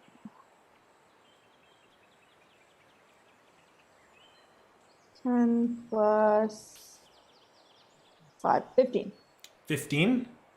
Yeah. Oh, just made it. You can hear the words, "Oh, I can't get out. I'm trapped. I can't get out." I walk towards the voice. As you walk towards the voice, the darkened cellar, I clop, actually. you clop That was really towards. good. Um, No, his was much better. as, You gotta throw a splash in there too. It's damp. as you work your way you notice at the center of this room, there is a circular 4-foot diameter well in the middle of the floor. The voice seems to be emanating from there, and above it, hanging from the ceiling, is a rope with a wooden bucket fastened to a coil length of rope. Oh no, it's Silence of the Lambs. The bottom of the shaft is veiled Get the hose again. It's your worst nightmare. is veiled in darkness. I know. Sorry, go ahead. You can't see the bottom of the well, but the voice continues. "Brorn, where are you, boy?" I'm gonna go like call for somebody, especially somebody that can create light. But don't worry, Courtney will just be there. I can't create light. Don't call me. We're all there. I can create light. Yeah, can I get All Lucia? right. As you're standing in here, the cold chill of the room wraps around you. As you hear the footsteps creeping up behind you, startled at first, you realize that it's the rest of your party joining you here in the cellar. And Vin, because we weren't done talking to him. Bring Vin along. Vin peacocking his way down, walking in. Yo, what's up? Yo, His accent has changed every time. Liked it. So you got, yeah, okay. It's what would Jersey you- now. What would you guys like to do? I was going. I want to see if we can see the bottom of the hole. So if Lucia could try and do that. Yeah, I'll cast light. Helping. Okay. As you cast light, I need you. Where is it?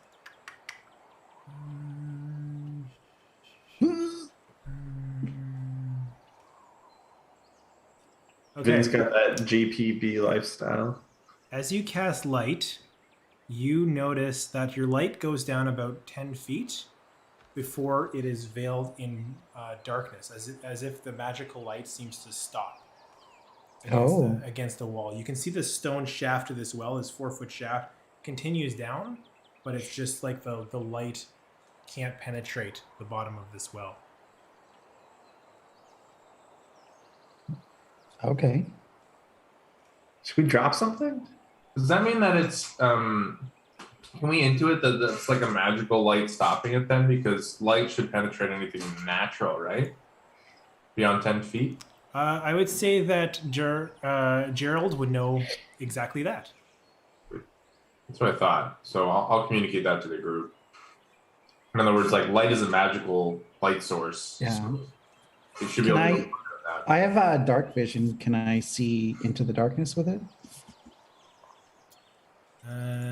Your dark vision would not penetrate this Hmm. unless you can see through magical darkness.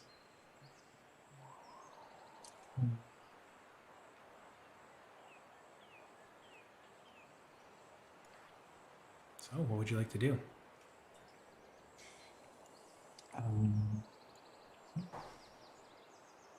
oh. I like Sean's idea of throwing something in. Can we talk to him a little bit more? Like this, Silas, that's you, right? Silas? No response. No. What's your name? Can we send like Vin down like he On was the a rope? canary instead of a raven? No, I'm not. I'm not going. I'm not going down there. There's no way you can But get you're a me down raven. there. You love the darkness. Yeah, I guess you're not going to trick me to going down here. We stick upstairs. We know. All right. We know where to go. I guess we'll find another raven that's a little bit more brave than you are. What's your Oh, Give me an intimidation check. Oh shit. 15. You might be sharp with your words, but I'm no dullard. I'm not just gonna go down there because you say so, because you try and make me feel bad. Smart. All right, It's brave to be smart, not the other way around. I'll fucking go down. Gerald. Can we find out his name first? What if he stabs you? Gerald. He said John- somebody else's name. He said, "Are you there, child?" with a name that I forget. I think he said Ron. Huh. No, he was looking for Brorn, which is his dog, like the dog. Ah, okay. But we didn't get his name. The Baron, then. No. That's what I want confirmation. Just Are you- I'll give him a general sir, Mr. Briarwood. Prior good. Very good. Oh shit. Is that you, Baron Briarwood? Good, Aye. Baron Briarwood. I can't get out. I can't get out. Do you want help out? We can help you out. Help me out, please. Are you a good guy or a bad guy? Friend or foe? Don't trust it. I'll Go ahead. So you're gonna say, Eric? I was gonna make a joke, as as Vin looks down. Thunder. Flash. Flash. Yeah. Somebody tie me up and help me scale Well, down the he walls. never answered that it was Baron Briarwood. He No, he just- won't give us his name. Somebody's like stuck in a well. So if it's not him, you just be like, well, fuck you then. You're stuck here. I'd like to know his name before we send down one of our companions. He's been here for a long time. Like he's either dead already or like doesn't remember shit. Or otherworldly. All right. Yeah. Send him down. Throw your dagger down. See if it lands sharp right down. Who's got the dagger? You do, I think. You want me Right? We all have weapons. Like you got a crossbow, you can take a shot down there too. I don't want to hit him. I mean, we're just assuming he's bad. I'm like, he might, even if he is bad, we like need to figure out what's going on. So he still might be useful. Okay.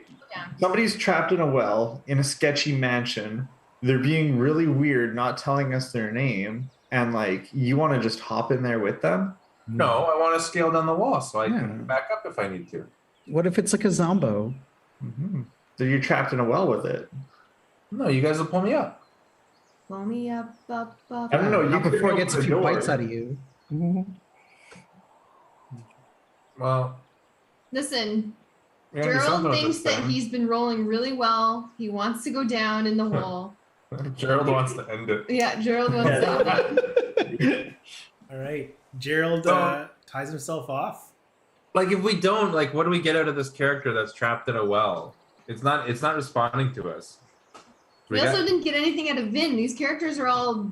It's true. Flighty. We've got nothing. Nobody. Vin is one note. Vin, we might not see Vin's true potential until we need it. Where did you get that from? I don't know. Like maybe something's gonna happen tonight, and he's gonna be like, "Watch out!" Radioactive man. All right. Again and again and And again again and again and again. All right, Gerald's just standing there with himself tied off to nothing. Yeah. Ben, hold this. You're really strong. And he flutters up and grabs with his two talons, and he's got the rope. You ain't going nowhere, bud. We're trusting a little bird to. Well, I mean, somebody strong has to do it. We know this bird has at least some strength, but I mean, I've got a +1, but that's not much. I bet Hectorio is really strong. I just assumed you would all grab the rope like a tug of war thing. Why does it have to be one person? Well, I guess we can all grab it It's then. the NPC holding this rope. Little bird. I'll help hold the rope. We can all do it. All right. Somebody with a weapon has to be like ready to help him fight, though. Okay. Jennifer, you have a crossbow, right? I have a crossbow. Maybe just keep that ready just in case. All right, I ready my crossbow, which is probably more helpful because I'm negative in my strength. So Everybody else will, well, assuming like Hectoria wants to help us too. Yeah, all right. All right. As Gerald finally convinces his party to hold the rope for him. I'm gonna like one hand on the rope, like Batman scaling but downwards, and like one hand on my sword. Give me a performance check. Performance. What am I performing for? everyone. You said Batman. It was literally a performance. But in canon, Batman's not performing. 15. Looks dope as fuck. Yeah. Yeah, you get All right, you get down no problem. I just want to see how cool it looked. I stopped holding the rope and clapped. Um, And then Cam swings a little bit, so Sean grabs the rope again. Who's Sean? Oh God. as you go down into the darkness, you hear the voice emanating like you have before, but as you work your way down to the bottom of the well, there is nobody down here. You start feeling around, looking for, the walls, the floor, getting a bearing of where is he? You hear the voice echoing around you, but there is nobody down here. How far down am I roughly?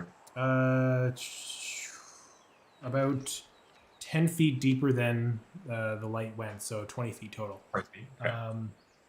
It does open up into a bit of a cistern at the bottom of this well, and as you're feeling around, you feel what feels like a small little chain as you pull it up, and again in the pitch black, you feel like it's chained with some type of bauble at the end of it.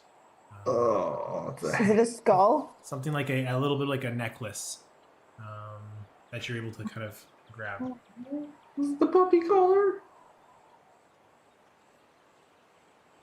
So there was is there another like a different room that it goes off to once you down? No, it's like the well comes down and then opens up. At the bottom. Oh, gotcha. It's just a little bit wider, like a cistern at the bottom of it.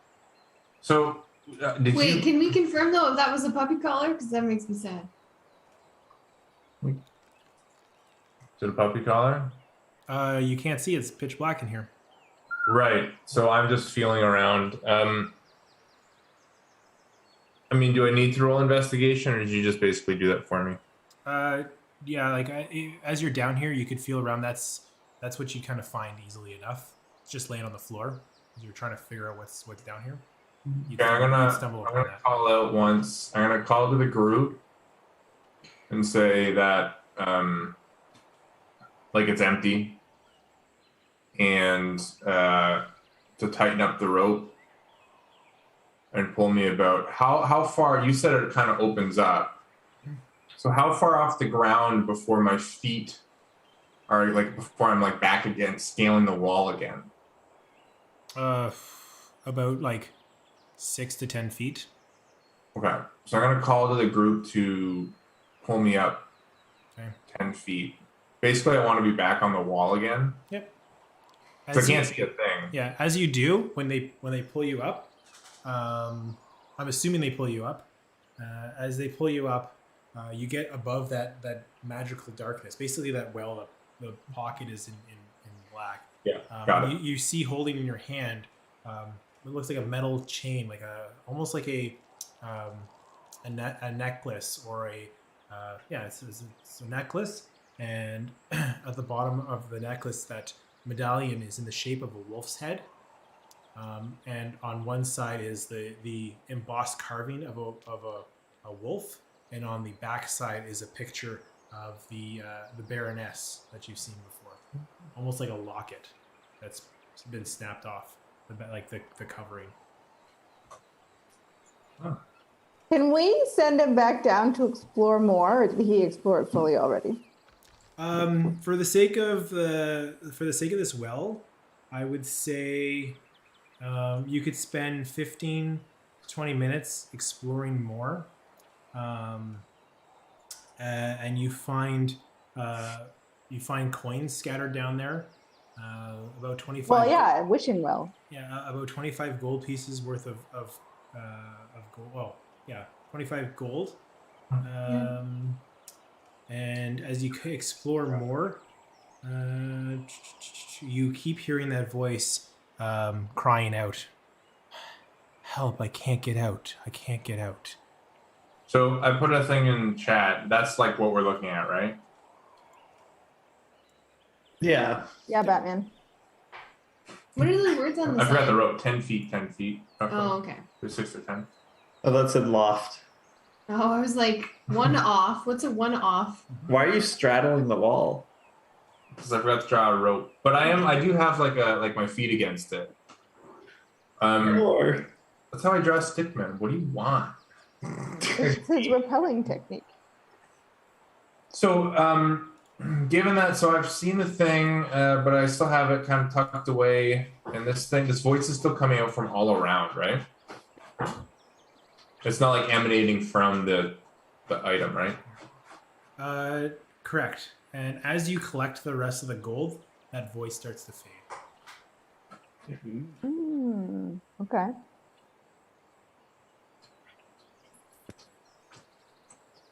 Why would the gold cause that thing to fade? I don't know. All right, pull me back up. Nothing else to see down here. We can discuss it once I'm up. Are the gold coins regular gold coins after he gets up and we look at are them? they chocolate? Who wants to take a bite out of them?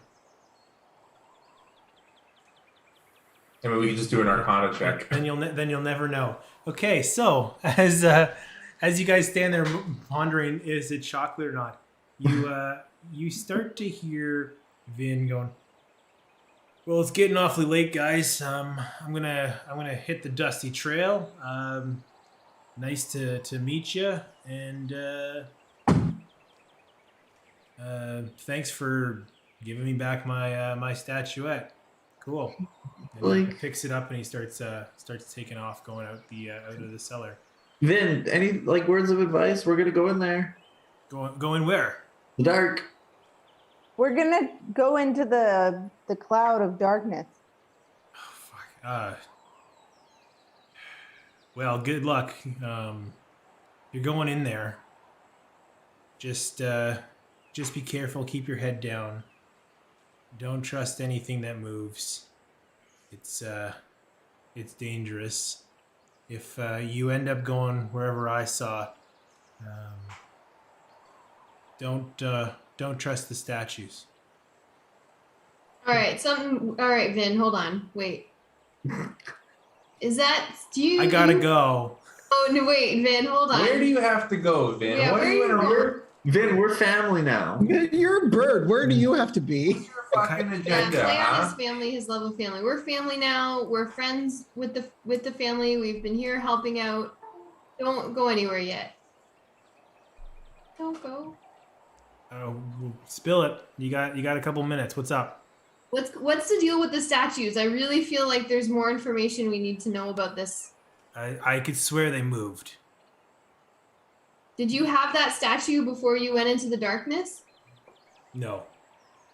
Did you come out with it? No, this is something completely different. Oh, okay. Have you seen this pendant before? I'd say the wolf looks like a lot of the Like tro- this? exactly like that. I'd say that wolf looks like a a trophy, one of the trophies scattered all over the house that I've described in great detail, and that looks like the Baroness on the back side of that thing. Yeah. Why is that important though? Help us. I don't know why it's important. I'm just describing what I see. I'm a Hey, raven.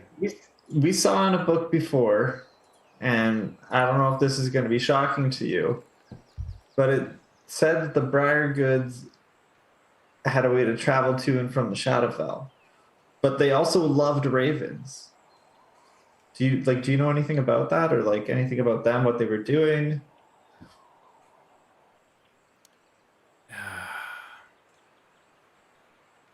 Vin just kind of looks around. Got me stumped. Seems like quite a coincidence. We moved in long after they left, so maybe it's But, just like, good they- fortune. Maybe it's the Briar Goods kindness paying it forward. They thought ravens were the carriers for lost souls. Are you a lost soul? Definitely not lost. Where were you before you were a raven? Always have been a raven.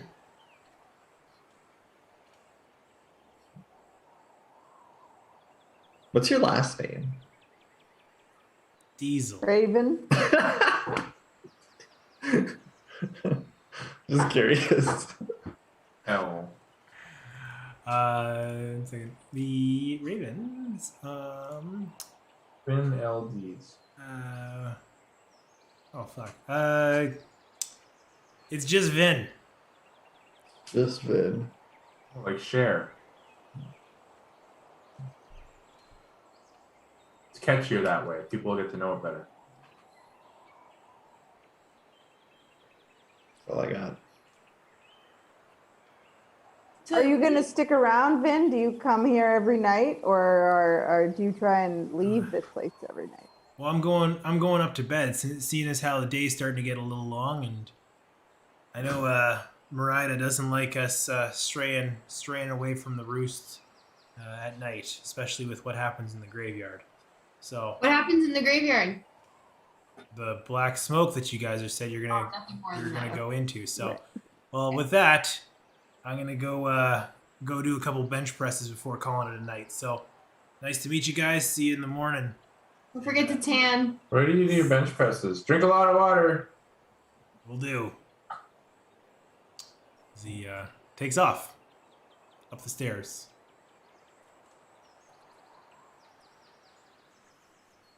Where to? I don't really like. I'm stumped because I'm everybody stumped we've too. talked to has been a dead end. Yeah, I'm There's so- nothing else in the basement. Nope. Okay. Went into the basement. Everything we've gone to is like, we went to the basement and there's this voice, and then it disappeared when we collected the coins.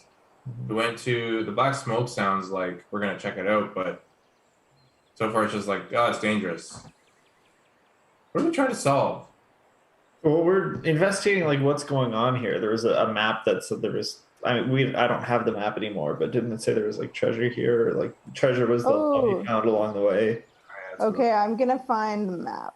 Good. But I mean, we're investigating the house, and like we know these people are like werewolf people or something, and they're worship. Like I don't know, they've found some sort of like connection to the Shadowfell, which we're now gonna go explore. But Yeah, I mean, I knew we were investigating the house, but I couldn't remember like what we were trying to get out of that, as opposed to just walking away. But there was treasure. You're right.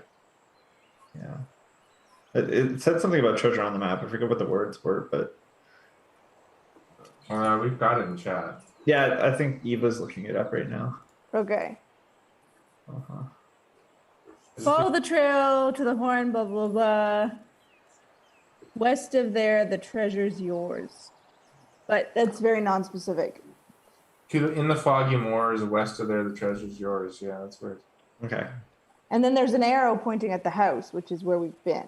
I mean, this map could also just be a thing that lures people in, and then when you go to that house and spend the night, you die. Mhm. Mhm. Mhm. canonically, that's very briary. That is very briary, you're right. Right. You guys are all debating what to do next in the cellar as you start to see the light that's creeping in down the stairs to this room starting to grow orangish red as the sun is starting to set on this day. Okay, well, I think is Gerald out of the well completely? Mhm. All right. I think we should set up camp out in the graveyard and start to witness what's going on out there. Okay. Witness me. Okay. So you guys all go down to the graveyard, sitting around the different graves, the ones with a hole in it, the one that's opened up, the other two that are just completely filled. Is the hole changed at all? No. Okay. As you sit there and the sun drops below the horizon and the last glow of the day leaves the sky, the stars start to creep out.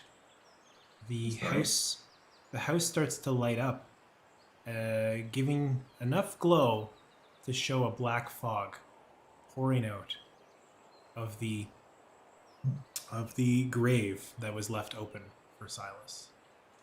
This black smoke riding up around knee level. I guess if you're all sitting down just camped out, riding up about waist high around you. I want you guys to give me a perception check. You should have just filled in the grave. I thought about it. I got a 11. 19. 12. 16. 19 as well. All right, Hectorio and Lunia, as you guys are sitting in the black smoke, you notice silhouettes in the windows of the chalet.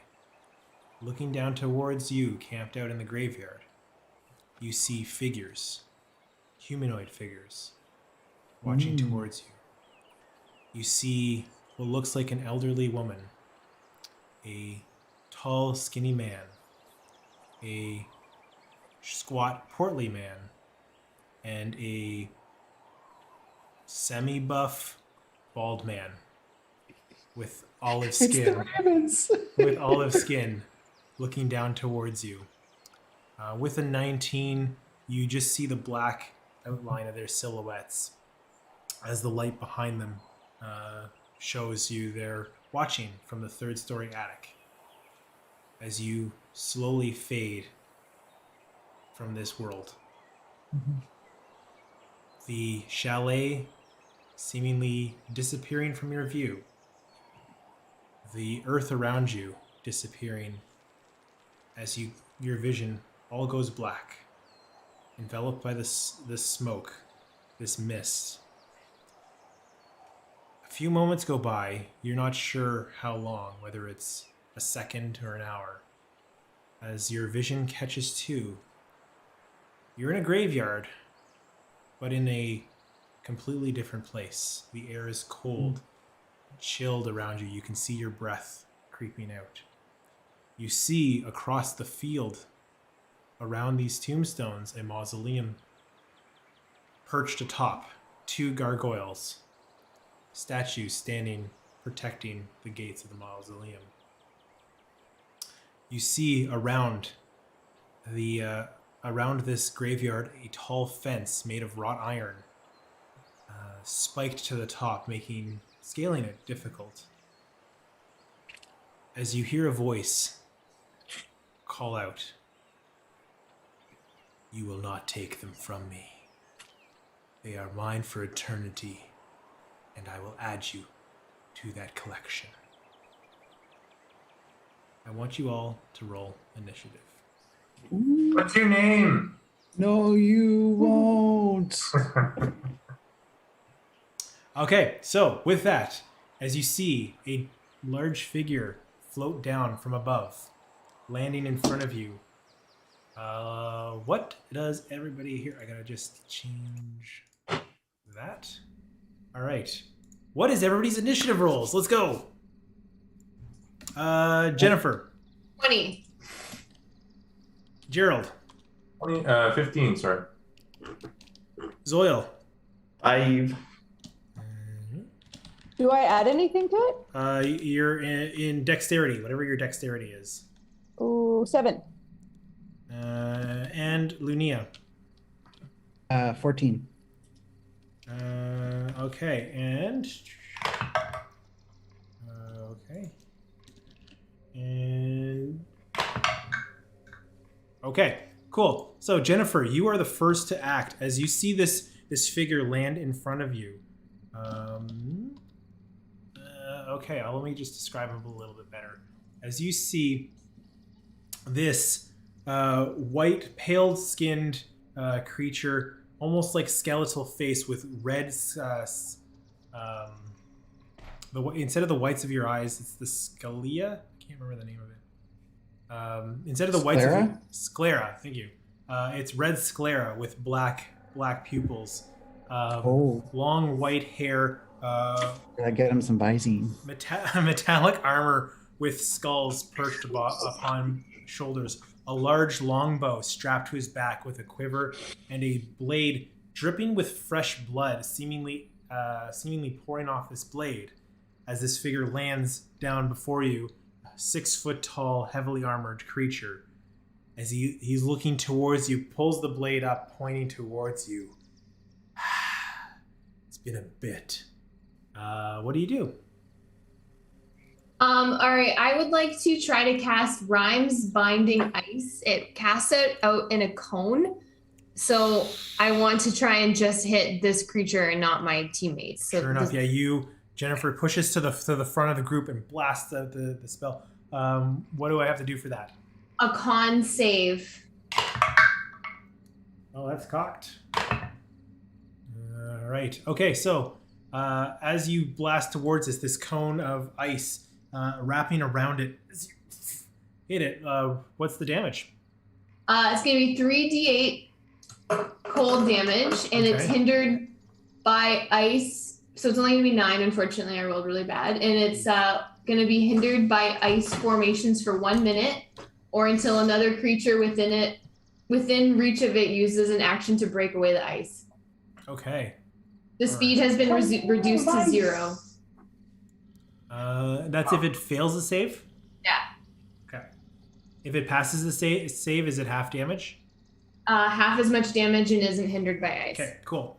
All right. So with that, are you doing anything else on your turn? No. All right. As you see Jennifer rush out, blast the ice forward. This creature is going to act next. As can I see? Can I see it hindered by ice, or didn't get? As you see the ice wrap around, you'll see right now. He's just like, oh, that hurt. He's like, jumps up and lands behind you at the mausoleum, about 60 feet back. As he hops onto the mausoleum, pulling out his longbow, he pulls out, firing towards the group. He's going to attack at Lunia. Longbow, 19 to hit. I cast Mage Armor a long time ago. Is it still on? Yeah, it would be. Yeah, it's still okay. Sorry, 17 to hit. I'm going to cast Shield as a reaction. Okay. Pull the shield up, and this arrow flies off of it as you deflect the arrow as it goes. It's going to see you in frustration. Knock another arrow and fire a second time.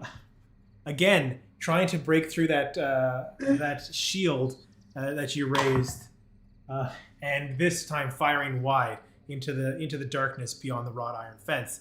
That'll be its turn as it jumps away. Gerald, you're up next as you see this creature fly up, striking unsuccessfully at your ally. What do you do? First off, I yell, "How's it feel to have shitty rolls?" And then secondly, Is that it, Eric? just like Gerald yells that. And then secondly, you said this creature flies up. So how far off the ground is it? It's on the roof of the mausoleum. It like jumped. Think like Hulk jumped onto the roof. And how high up is that roof? The roof itself is only 10 feet off the ground, but he's now approximately maybe 70 feet from you. Gotcha. Okay, I don't have anything that can hit him. Who is what's everybody's AC here? 12.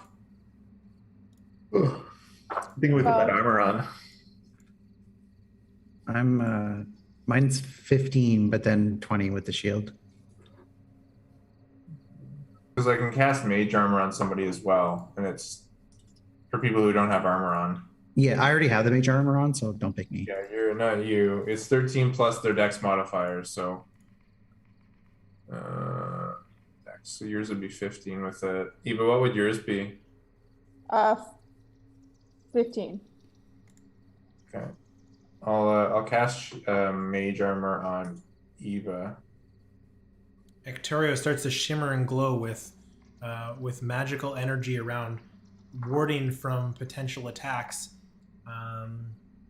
Are you doing anything else on your turn, Gerald? I mean, I guess I'll move like closer, like I'll move 30 feet. You said it's Okay. 70 feet away, so I'll move to like 40 feet away. You rush in. Lunia seeing an ally get similar protection. She is poised to strike. What is Lunia doing? Oh, yes, that's me. I'll be like, all right, it's my turn, and I'm gonna cast my favorite spell, Scorching Ray. 3 attacks. So we got a 20, a 15, and an 11. 2 of those strikes hit as the scorching. Wait, how far is the range on that? It is 120 feet. Okay, yeah, you're able to fire those rays off. So you fire them out. 2 of those hit. That's going to be 16 damage. 16 damage. All right. You see the burning through this creature. Ugh. Oh, you're gonna pay for that. As you are able to strike. Are you doing anything else on your turn, Hectorio? You're next. But No. okay, Hectorio. As we pan the scene over, this creature gets hit with fire, and we see a newly buffed Hectorio centaur rising up from the black smoke mist. What would Hectorio be doing? Okay, I'm going to charge. So if I charge and hit with a melee weapon attack, I can immediately make a who's attack as a Okay, bonus so if you recall, this thing is up on the roof, so charging Oh, up to shit. melee won't be feasible on this turn. You're gonna have to try and get it down off the roof before Okay. before you be able to do that. Okay. Can I be persuasive and say,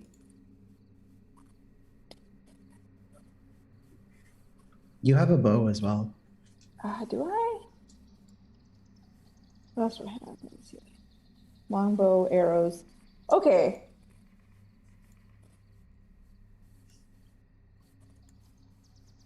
Ooh, battleground. What else? Animal friendship. Huh? And you just All right. I guess I will. Natural explorer, mountain fighting style.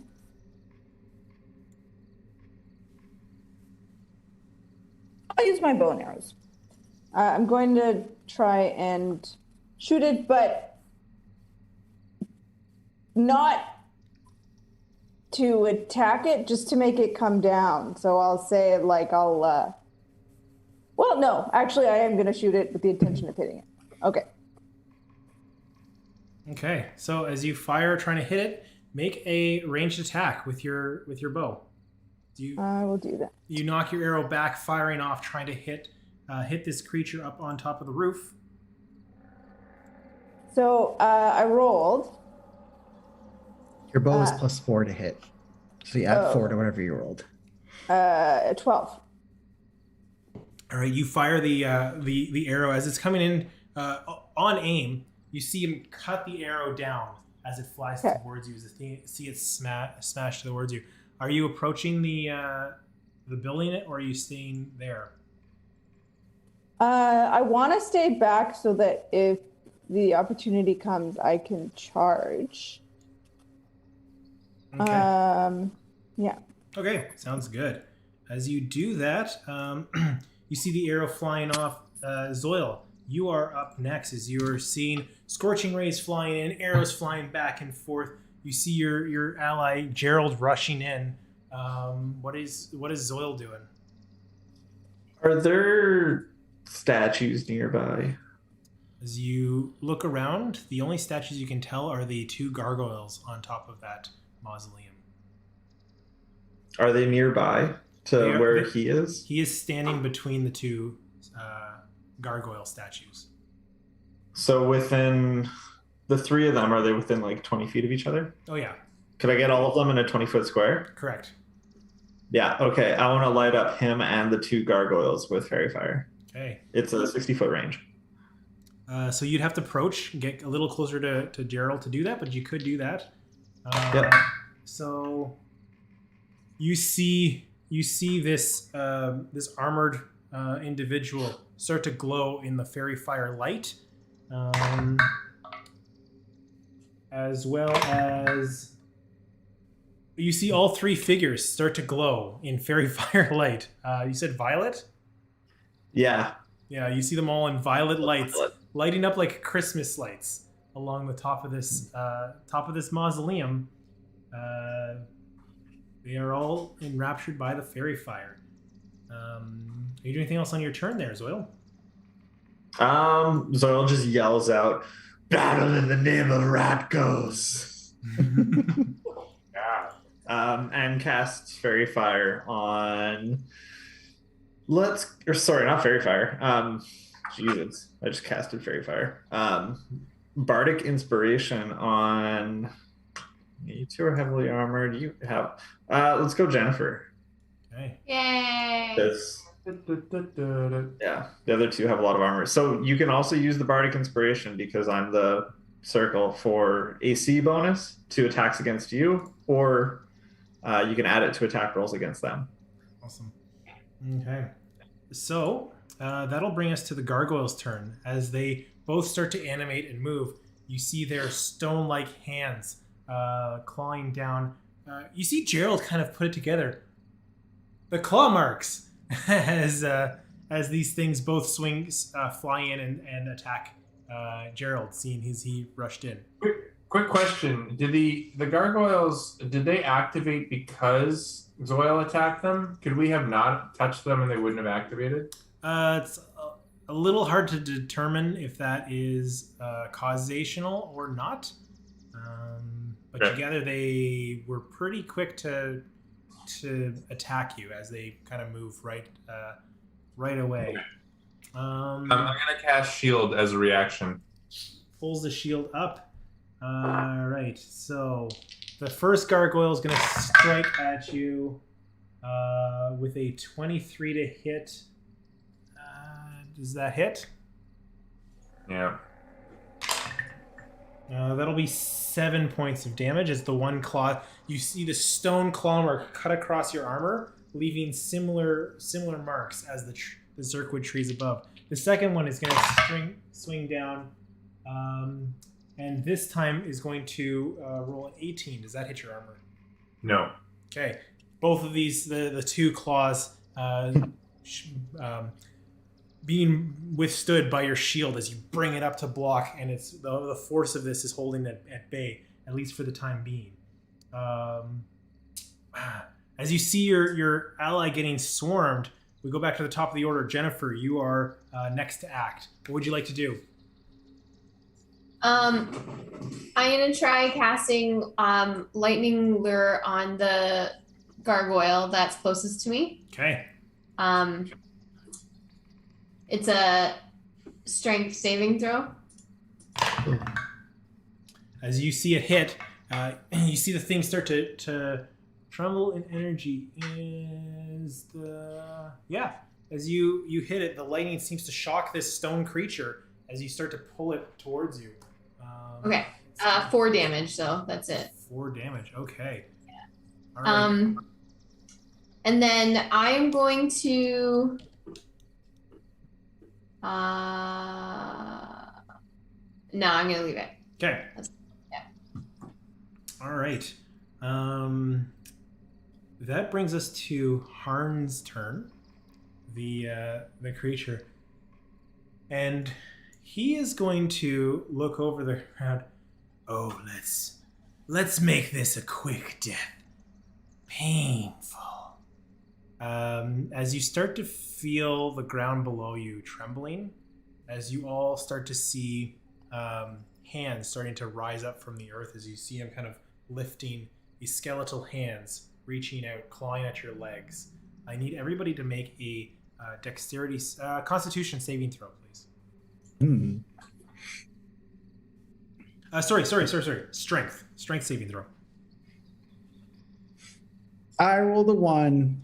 All right, you are enveloped by these hands, and you are pinned to the ground, unable to move. 9. You are also grabbed by these hands, held in place. 18. You are able to dodge these hands and break free of their grasp. You are free to move this next round. It was a 5. You are pinned in location, and how about her, Hectorio? Do I add my strength? Yes, 21. you're fine. You're just clomping these down with your, no problem. And then after he's pulled those hands from the earth, you see him. But hands across the earth was a good thing. He's gonna jump down. I think probably next to his partner, swinging into Gerald.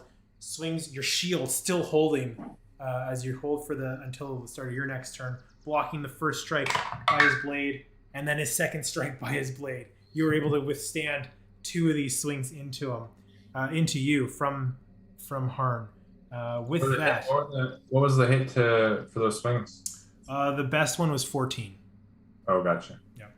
As easily rebuffed. The attacks, we then go to your turn, Gerald, as you are able to respond. Now the shield drops after you trying to hold off the last effort to hold that strike from hurting you, knocks the shield out. What would you like to do? I'm gonna attack the main dude. Okay. Forget his name. Starts with an H. Harn. Arn. I'm gonna use distracting strike. Oh wait, this is after I hit. So I'll use my my great sword, 2-handed, Okay.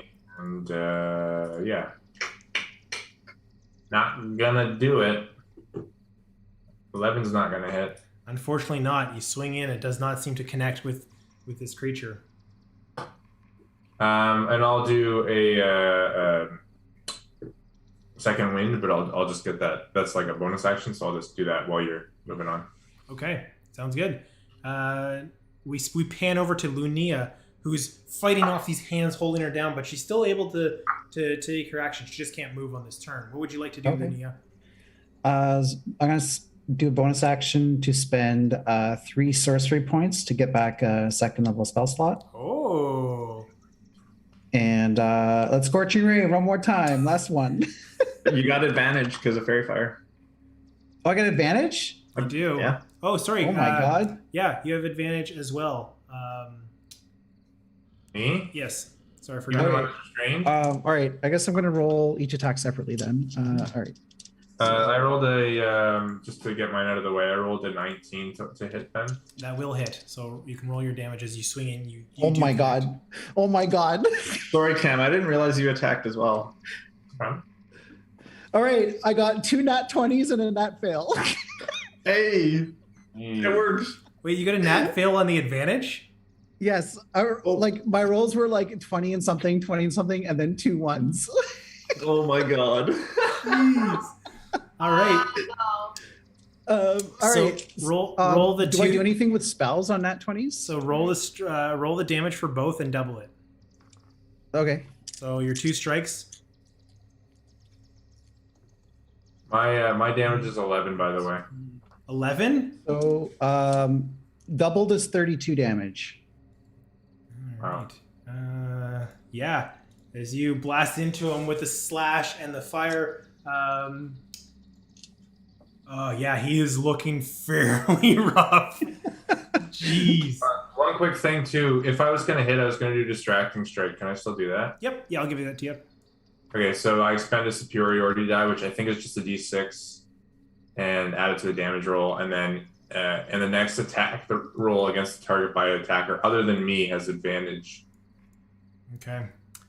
You see this creature struggling, bleeding, burn marks all over his armor. Some of the armor is actually fallen off from the heat of the fire. It's melted and warped, leaving some exposed spots against its skeletal body underneath. You see the hand kind of grasping the sword, faltering a little bit as it's almost looking loose in its hand. We then pan over to Hectorio. Unencumbered by the hands, is ready to strike. What would you like to do? Don't forget to add that 4 damage. I did, yes. So there's 3 gargoyles now, right? 2 gargoyles and the skeletal guy that just got lit up. Right. Okay. I'm gonna charge whoever's the strongest. The gargoyles look pretty strong. The big dude who was strong looks pretty rough. So your choice. Yeah, I will charge one of the gargoyles. If a gargoyle is holding someone down, I'll charge that one. There's one on top of Gerald, not necessarily holding them down, but like engage with them. Yeah, I'll charge him so that he disengages with Gerald. Okay. Alrighty. With a melee weapon attack, and then I can make a hooves attack as well. All right, yeah, go for it. So you swing into it with your, I think it's your short sword or long sword. I can't remember. I think I have both. Yeah. Okay, you swing into it. Roll a melee. So roll a d20 and add. I'm gonna say it's +6, if I'm not mistaken. Okay. With advantage. With advantage, so you can roll twice and take the higher number. Oh, sweet. Okay, then I rolled a 9 and a 15, so I'll take the 21. 21. Yeah, you hit. Roll your damage for that blade, which would be 6? One, like a d6? a d6 +4. 8. With your short sword, you cut down into this gargoyle, dealing 8 slashing damage against it, and then you can do your hooves attack as well as you kick out towards it, trying to strike it. Roll another attack roll with advantage. Okay. So that's a d20, or is that the d6 +4? The d20 and roll it twice. All right, thank you. And Zoil, you're on deck. 14 plus something. That'll be +4. So yeah, that'll hit as well. So as Okay. you roll, so 1d4 plus your 4 for the damage. 5. Okay, cool. As this thing seems to get pummeled by your hooves, seemingly crawling, hurt but not terribly weakened by the strike. It's still rather strong, but definitely got impacted. Zoil, you are up next. What would you like to do? He's within 60 feet, right? Because I'm strapped to the ground right now. Yes. Yeah, everybody's within 60. Big boy? Okay. He just hears out from a distance, coming from my direction. Are you this way because your parents named you Harmony? As I cast Dissonant Whispers. Wisdom save? Wisdom 12. Wisdom 12.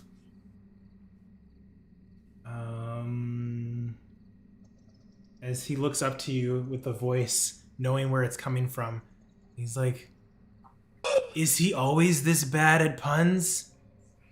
That's not a pun, that's your name. And he seems to shake off. So I think it's half damage. Yeah. It's not bad. I rolled a 12, so he takes 6 psychic. How do you want to do this? Nice. It is Harmony, isn't it? As he just like dies of agony. You see him collapse under the weight of those words. But as he collapses, you see him hit the ground. You see his eyes pop back open as he stands back up. Oh shit! Oh, that was a bad one. Nuts. All right, the gargoyles get to go. Unless you're doing anything else on your turn there, Zoil. I mean, I'm strapped to the ground, right? Like, Yeah. I can't do anything as a bonus action. I can't move. Yeah. All right. So Wait. Oh no, I can't do that. Go on. Gargoyle is going to attack at Gerald. That's going to hit. No shield. Okay. No, I'm shield's a level 1 spell, so I only have 2 spell slots. All right. So you are hit for 4 points of slashing damage as the first one strikes in towards you. The other gargoyle is going to actually run over to Jennifer and try and slash at her. Can I use my bardic inspiration to up my AC? You can. Or did I have to have said that? Okay. You can do that before I tell you the results. Yeah, I did. Yeah. Or I don't know. Can you? Or do you can wait? Can you do it after?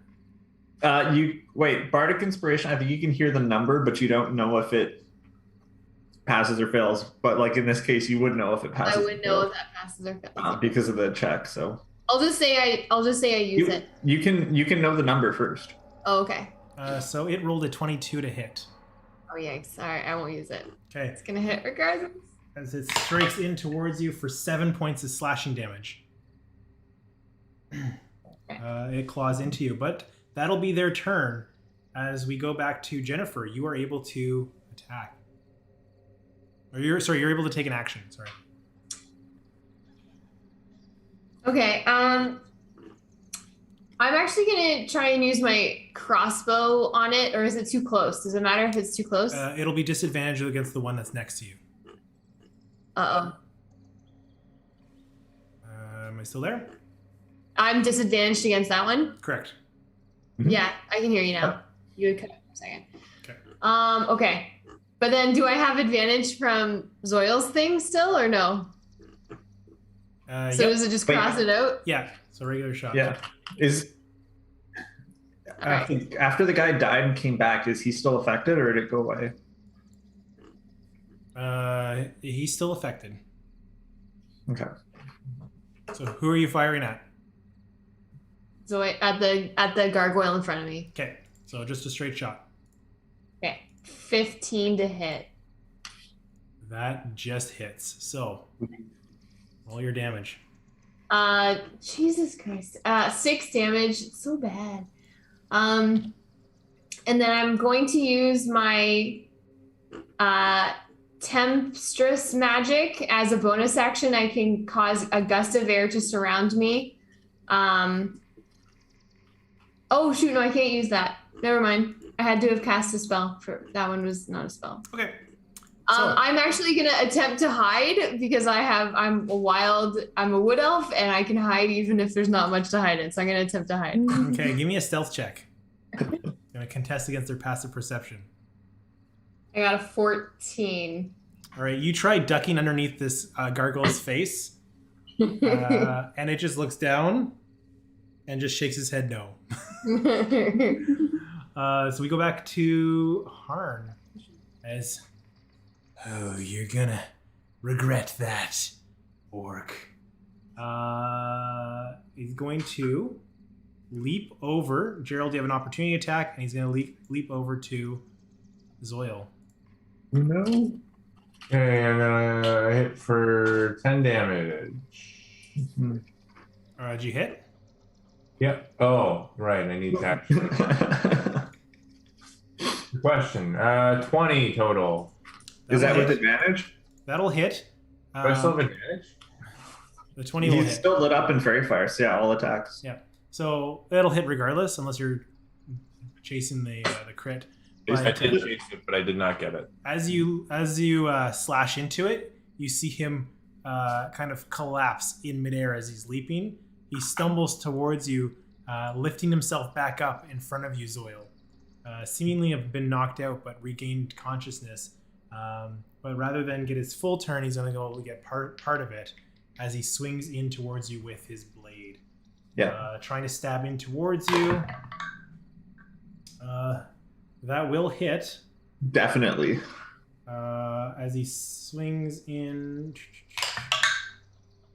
Max damage. 8 points of slashing damage Whew. as he stabs into you, only getting the one strike off. And you're going to have to make a Constitution saving throw. Yeah, I'm fine. 16. Okay, you're good. So with that, that's their turn. That's it. They don't get to do anything else. Thanks to Gerald's strike. Gerald, you are up next. So it sounds like we gotta take these fucking doggies out. So, Oh. I'm gonna round on the nearest one and bring a strike down from overhead. And I only rolled 6. Unfortunately, you come down. You hit the stone. The stone gargoyle dog ricochets off of it without issue. I gotta do this dice. That's it for my turn. Okay. Also, Fairy Fire holds up. I rolled the con check. Beautiful. Wait. Lumia, you're up Do I next. do I have advantage on that attack then? Yes. All attacks until this is out. That's a nat 20. I Roll rolled the a damage. dice this time. Very Luni- fire. All right. Nope. Roll the damage. Lunia, what are you up to? And I just double the damage, right? Yep. Or do I roll it twice? Roll your damage and then double it. Lunia, Okay, so what are you doing? 20 damage. I'm gonna go for a Ray of Frost on Harm. Okay. Try to take him out. It's still advantage, yeah. Mhm. It's a 24 to hit. Oh, that'll hit. Okay, where's my deeds? That's gonna deal 5 damage. Okay. You see him drop down this time, collapsing to the ground. How do you want to do this? Hey. So the frigid beam of blue white light streaks towards them and freezes his chest, and then as he falls, his chest shatters like the T-1000. As it falls over in front of Zoil, shards of ice, bone, and metal scatter around you as you see the two gargoyle dogs start to freeze up like their master, held in place. We are out of combat. You have defeated Harn. Zoil Yay. just shouts out, "Good thing I was out of harm's way." I like it. So, with that, what would you like to do? He probably has some sweet weapons. I'm more of a spell person, so I don't have use for such things. But those of us who do use weapons probably want to take a look. Pardon? Let's take a look at that fat loot. Where's his Yeah, wallet? let's check his wallet. Where the Uh, fuck are we? You, yeah, you find a +1 longsword and a +1 longbow. Ooh. Wants him. I mean, we got one sword person, one bow person. Seems obvious. Take a sword.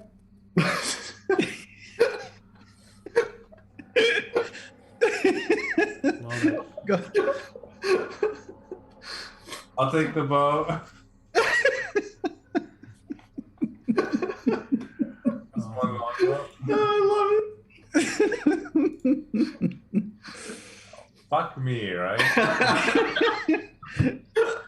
You already have a great sword. Why do you want a long sword? I have a great sword and I don't know, the two-handed one and a long. I actually already have a long sword. It's not a +1. Eva, you need to join us more often. I'm not good in teams, guys. Like teamwork is No, the it's worst. perfect. I think that was really funny. Yeah. How do I make it a +1 longbow though? I don't know. Go to like magic items. It should be like longbow. Oh, you're right. It's Oh, plus one. Yay! Just yeah. Yeah. not that it matters, but Okay, so with that, what would you guys like to do? Can we find the port key and get back? Well, I wanted to go in this mausoleum. Yeah, me too. The treasure, Oh, right? No Harry Potter references here. No. Oh, Oh, no, I got it. appreciate I I appreciate it. appreciated it. But that is probably what we need is a quirky. But I do want to go into the mausoleum. Okay. As you, Oh, he's just right on in. all right. That's it. Trigger everything. As you here, let me look at that. All right. As you enter the mausoleum, you notice that the door itself is not locked. But as you enter the main chamber in the mausoleum, you notice this room is filled with bones. You seemingly notice that those bones are freezing over, similar to the frost that Lunia had cast, but you can't quite place why it made its way in here. The bones themselves are not humanoid, rather a nature check for anybody that wants to try and determine what type of bones they are can do so. You see in this room doors to the left and right of you, as well as stone doors that are slightly ajar in the room ahead of you. You hear from the doors that are open, "Help, I can't get out." This shit again. I rolled a 17 for the nature check. They're horse bones. Bunch of dead horses. Can't beat a dead horse. Whoa. How close to centaur bones are horse bones? I They're would about ask halfway similar. Hectoria would know. Yeah, I can distinguish them, but they're just regular horses. Okay. So, what would you guys like to do? I mean, do you guys need a rest? Like, would it be good to take a break? I'm not taking a rest here. But like, Yeah, we'll die. not a long one. Maybe it's just a short one. I have a couple spell slots left I can use. Okay. I'm curious to go find the source of the voice. Eric, I'm healing myself again. Go for it. Okay, so as Lunia rushes in to look at the voice, I didn't say I was rushing in. Lunia rushes in. you casually saunter in. I cautiously saunter over. All right, as you look into the room that's slightly ajar, you see a form laying on top of a crypt or a sarcophagus. This form is humanoid of a middle-aged man, a little bit portly, or stout, I guess, laying down, or at least the frame of a man that was portly and stout, but that has been withered away. You can see their skin has like dried, and it's like they are gaunt and shriveled, almost like the life has been sucked out of them, and they're just clinging to their last breath as they lean over. "Help. I can't get out. Please help me."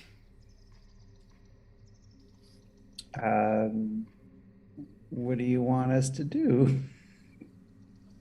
"Bring me away from this place." Okay. I might need some help to carry him out. What's your name? Yep. What's your name, friend? I am the Baron of Briargood. Ooh. I've been here so long. I can't get out. I mean, I'm okay with like helping him. Like, might have to like carry him out, but Will you determine if they're good or bad? They had well, we help people regardless of what they've done. I open my little satchel and I give him very, very small quantities of water and like a cracker.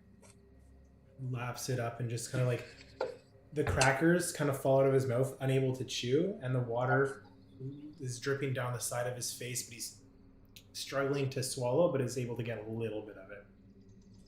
Thank you.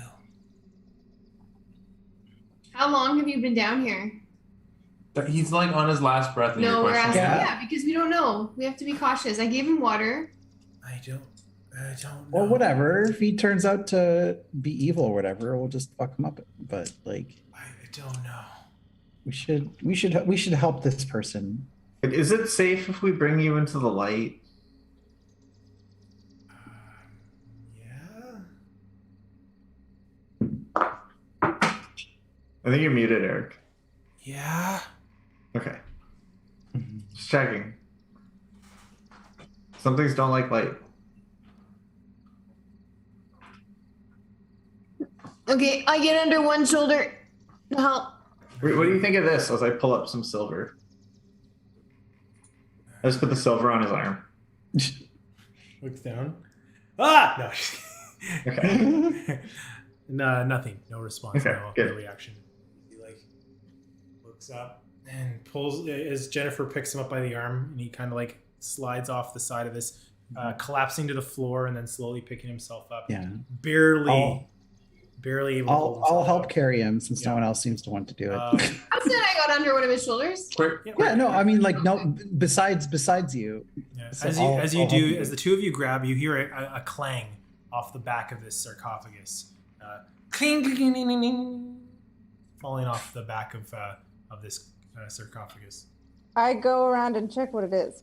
You see laying behind there a very ornate sword, silver blade with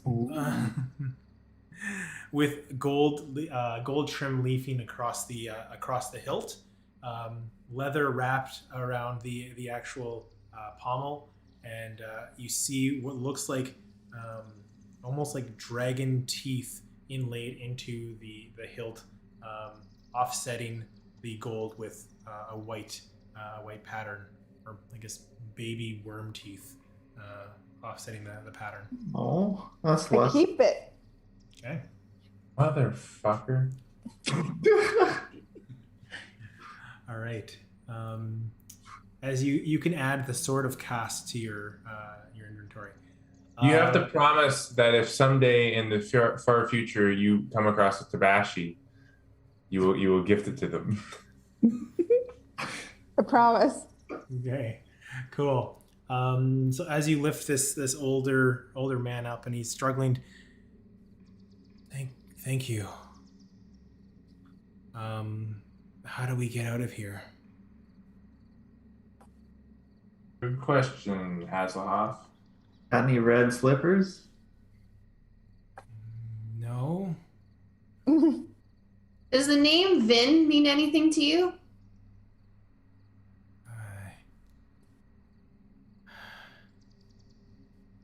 Yeah. He visited so long ago. What did he say? He said he needed to get home. It was all about the family. That he needed to return to his kindness. More like unkindness.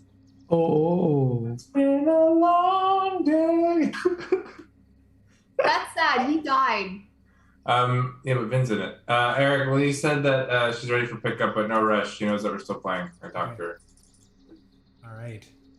So with that, That's as Zoil starts to sing a song, That wasn't well. I guess so. It a would. copyright-free song.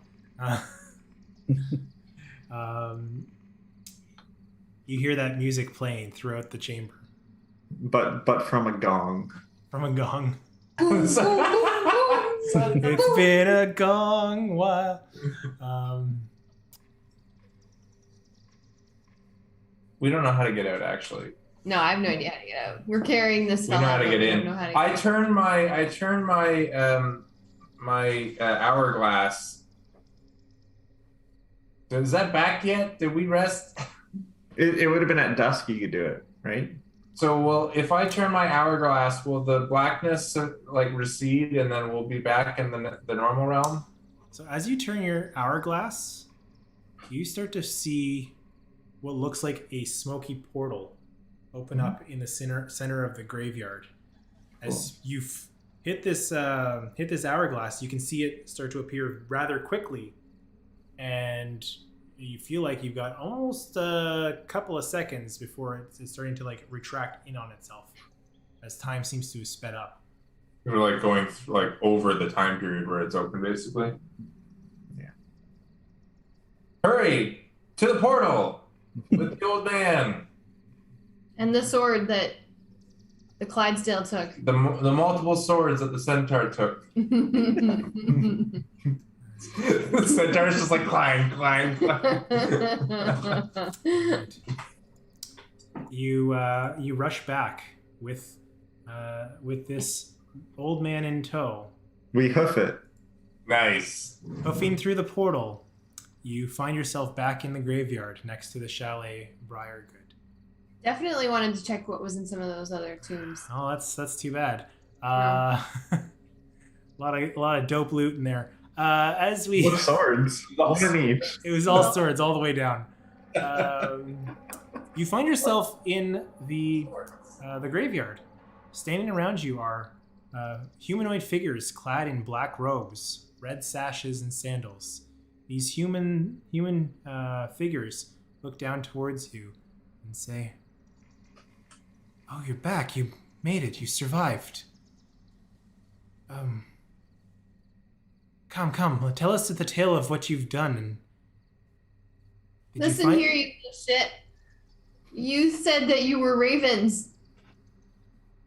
You lied to us. Hey there, Delilah. No, Delilah not here.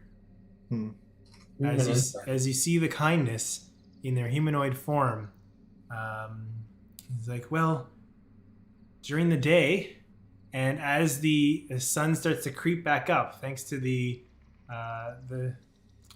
hourglass, you see their cloaks fall to the ground as they turn back to ravens. The curse befalling them as they start to waddle back up to you. Did you find the treasure that was in there? Yeah, no, we did We not. got a sword. And The real treasure was the friends we made along the way. Maybe another night. Here's this old Maybe man. next one shot. There's Well- an old man here. We beat up this nasty skeleton. Yeah, we beat up Zool. Skeletor. And then we found this old dude, the Baron. The Baron turns to you, looking down. Thank you so much. You're welcome. If there's anything in my power to give you for your aid, I promise it. What would you like, and I can make it happen. Treasure.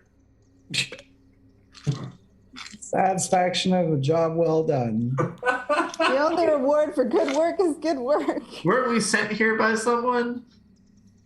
No, the map Yeah. fell out of the book, and we were like, oh, let's go check it out. Yeah, but then we talked to her afterwards and she was like, oh, you should go check that out for me. Yeah, that sounds right. What's my note say? It just said like there's treasure. I got a sweet sword. Myron would like to talk to you at some point. Can we set that connection up? We could, as you stand around, the Baron looks down at the necklace that you're holding. If you don't mind, I would like that back. Oh, little pupper. He's gonna turn into a werewolf. So cute. But why do you want this Oh, back? little hoodie. Well, it is a picture of my wife that I haven't seen in quite some time. Oh yeah, right. That's pretty fair. And as a thank you, I would like to bestow you with a gift. A sword. Here you go. Thank you. As he puts his hand out, you all receive a blessing. Ooh. The blessing Oh what?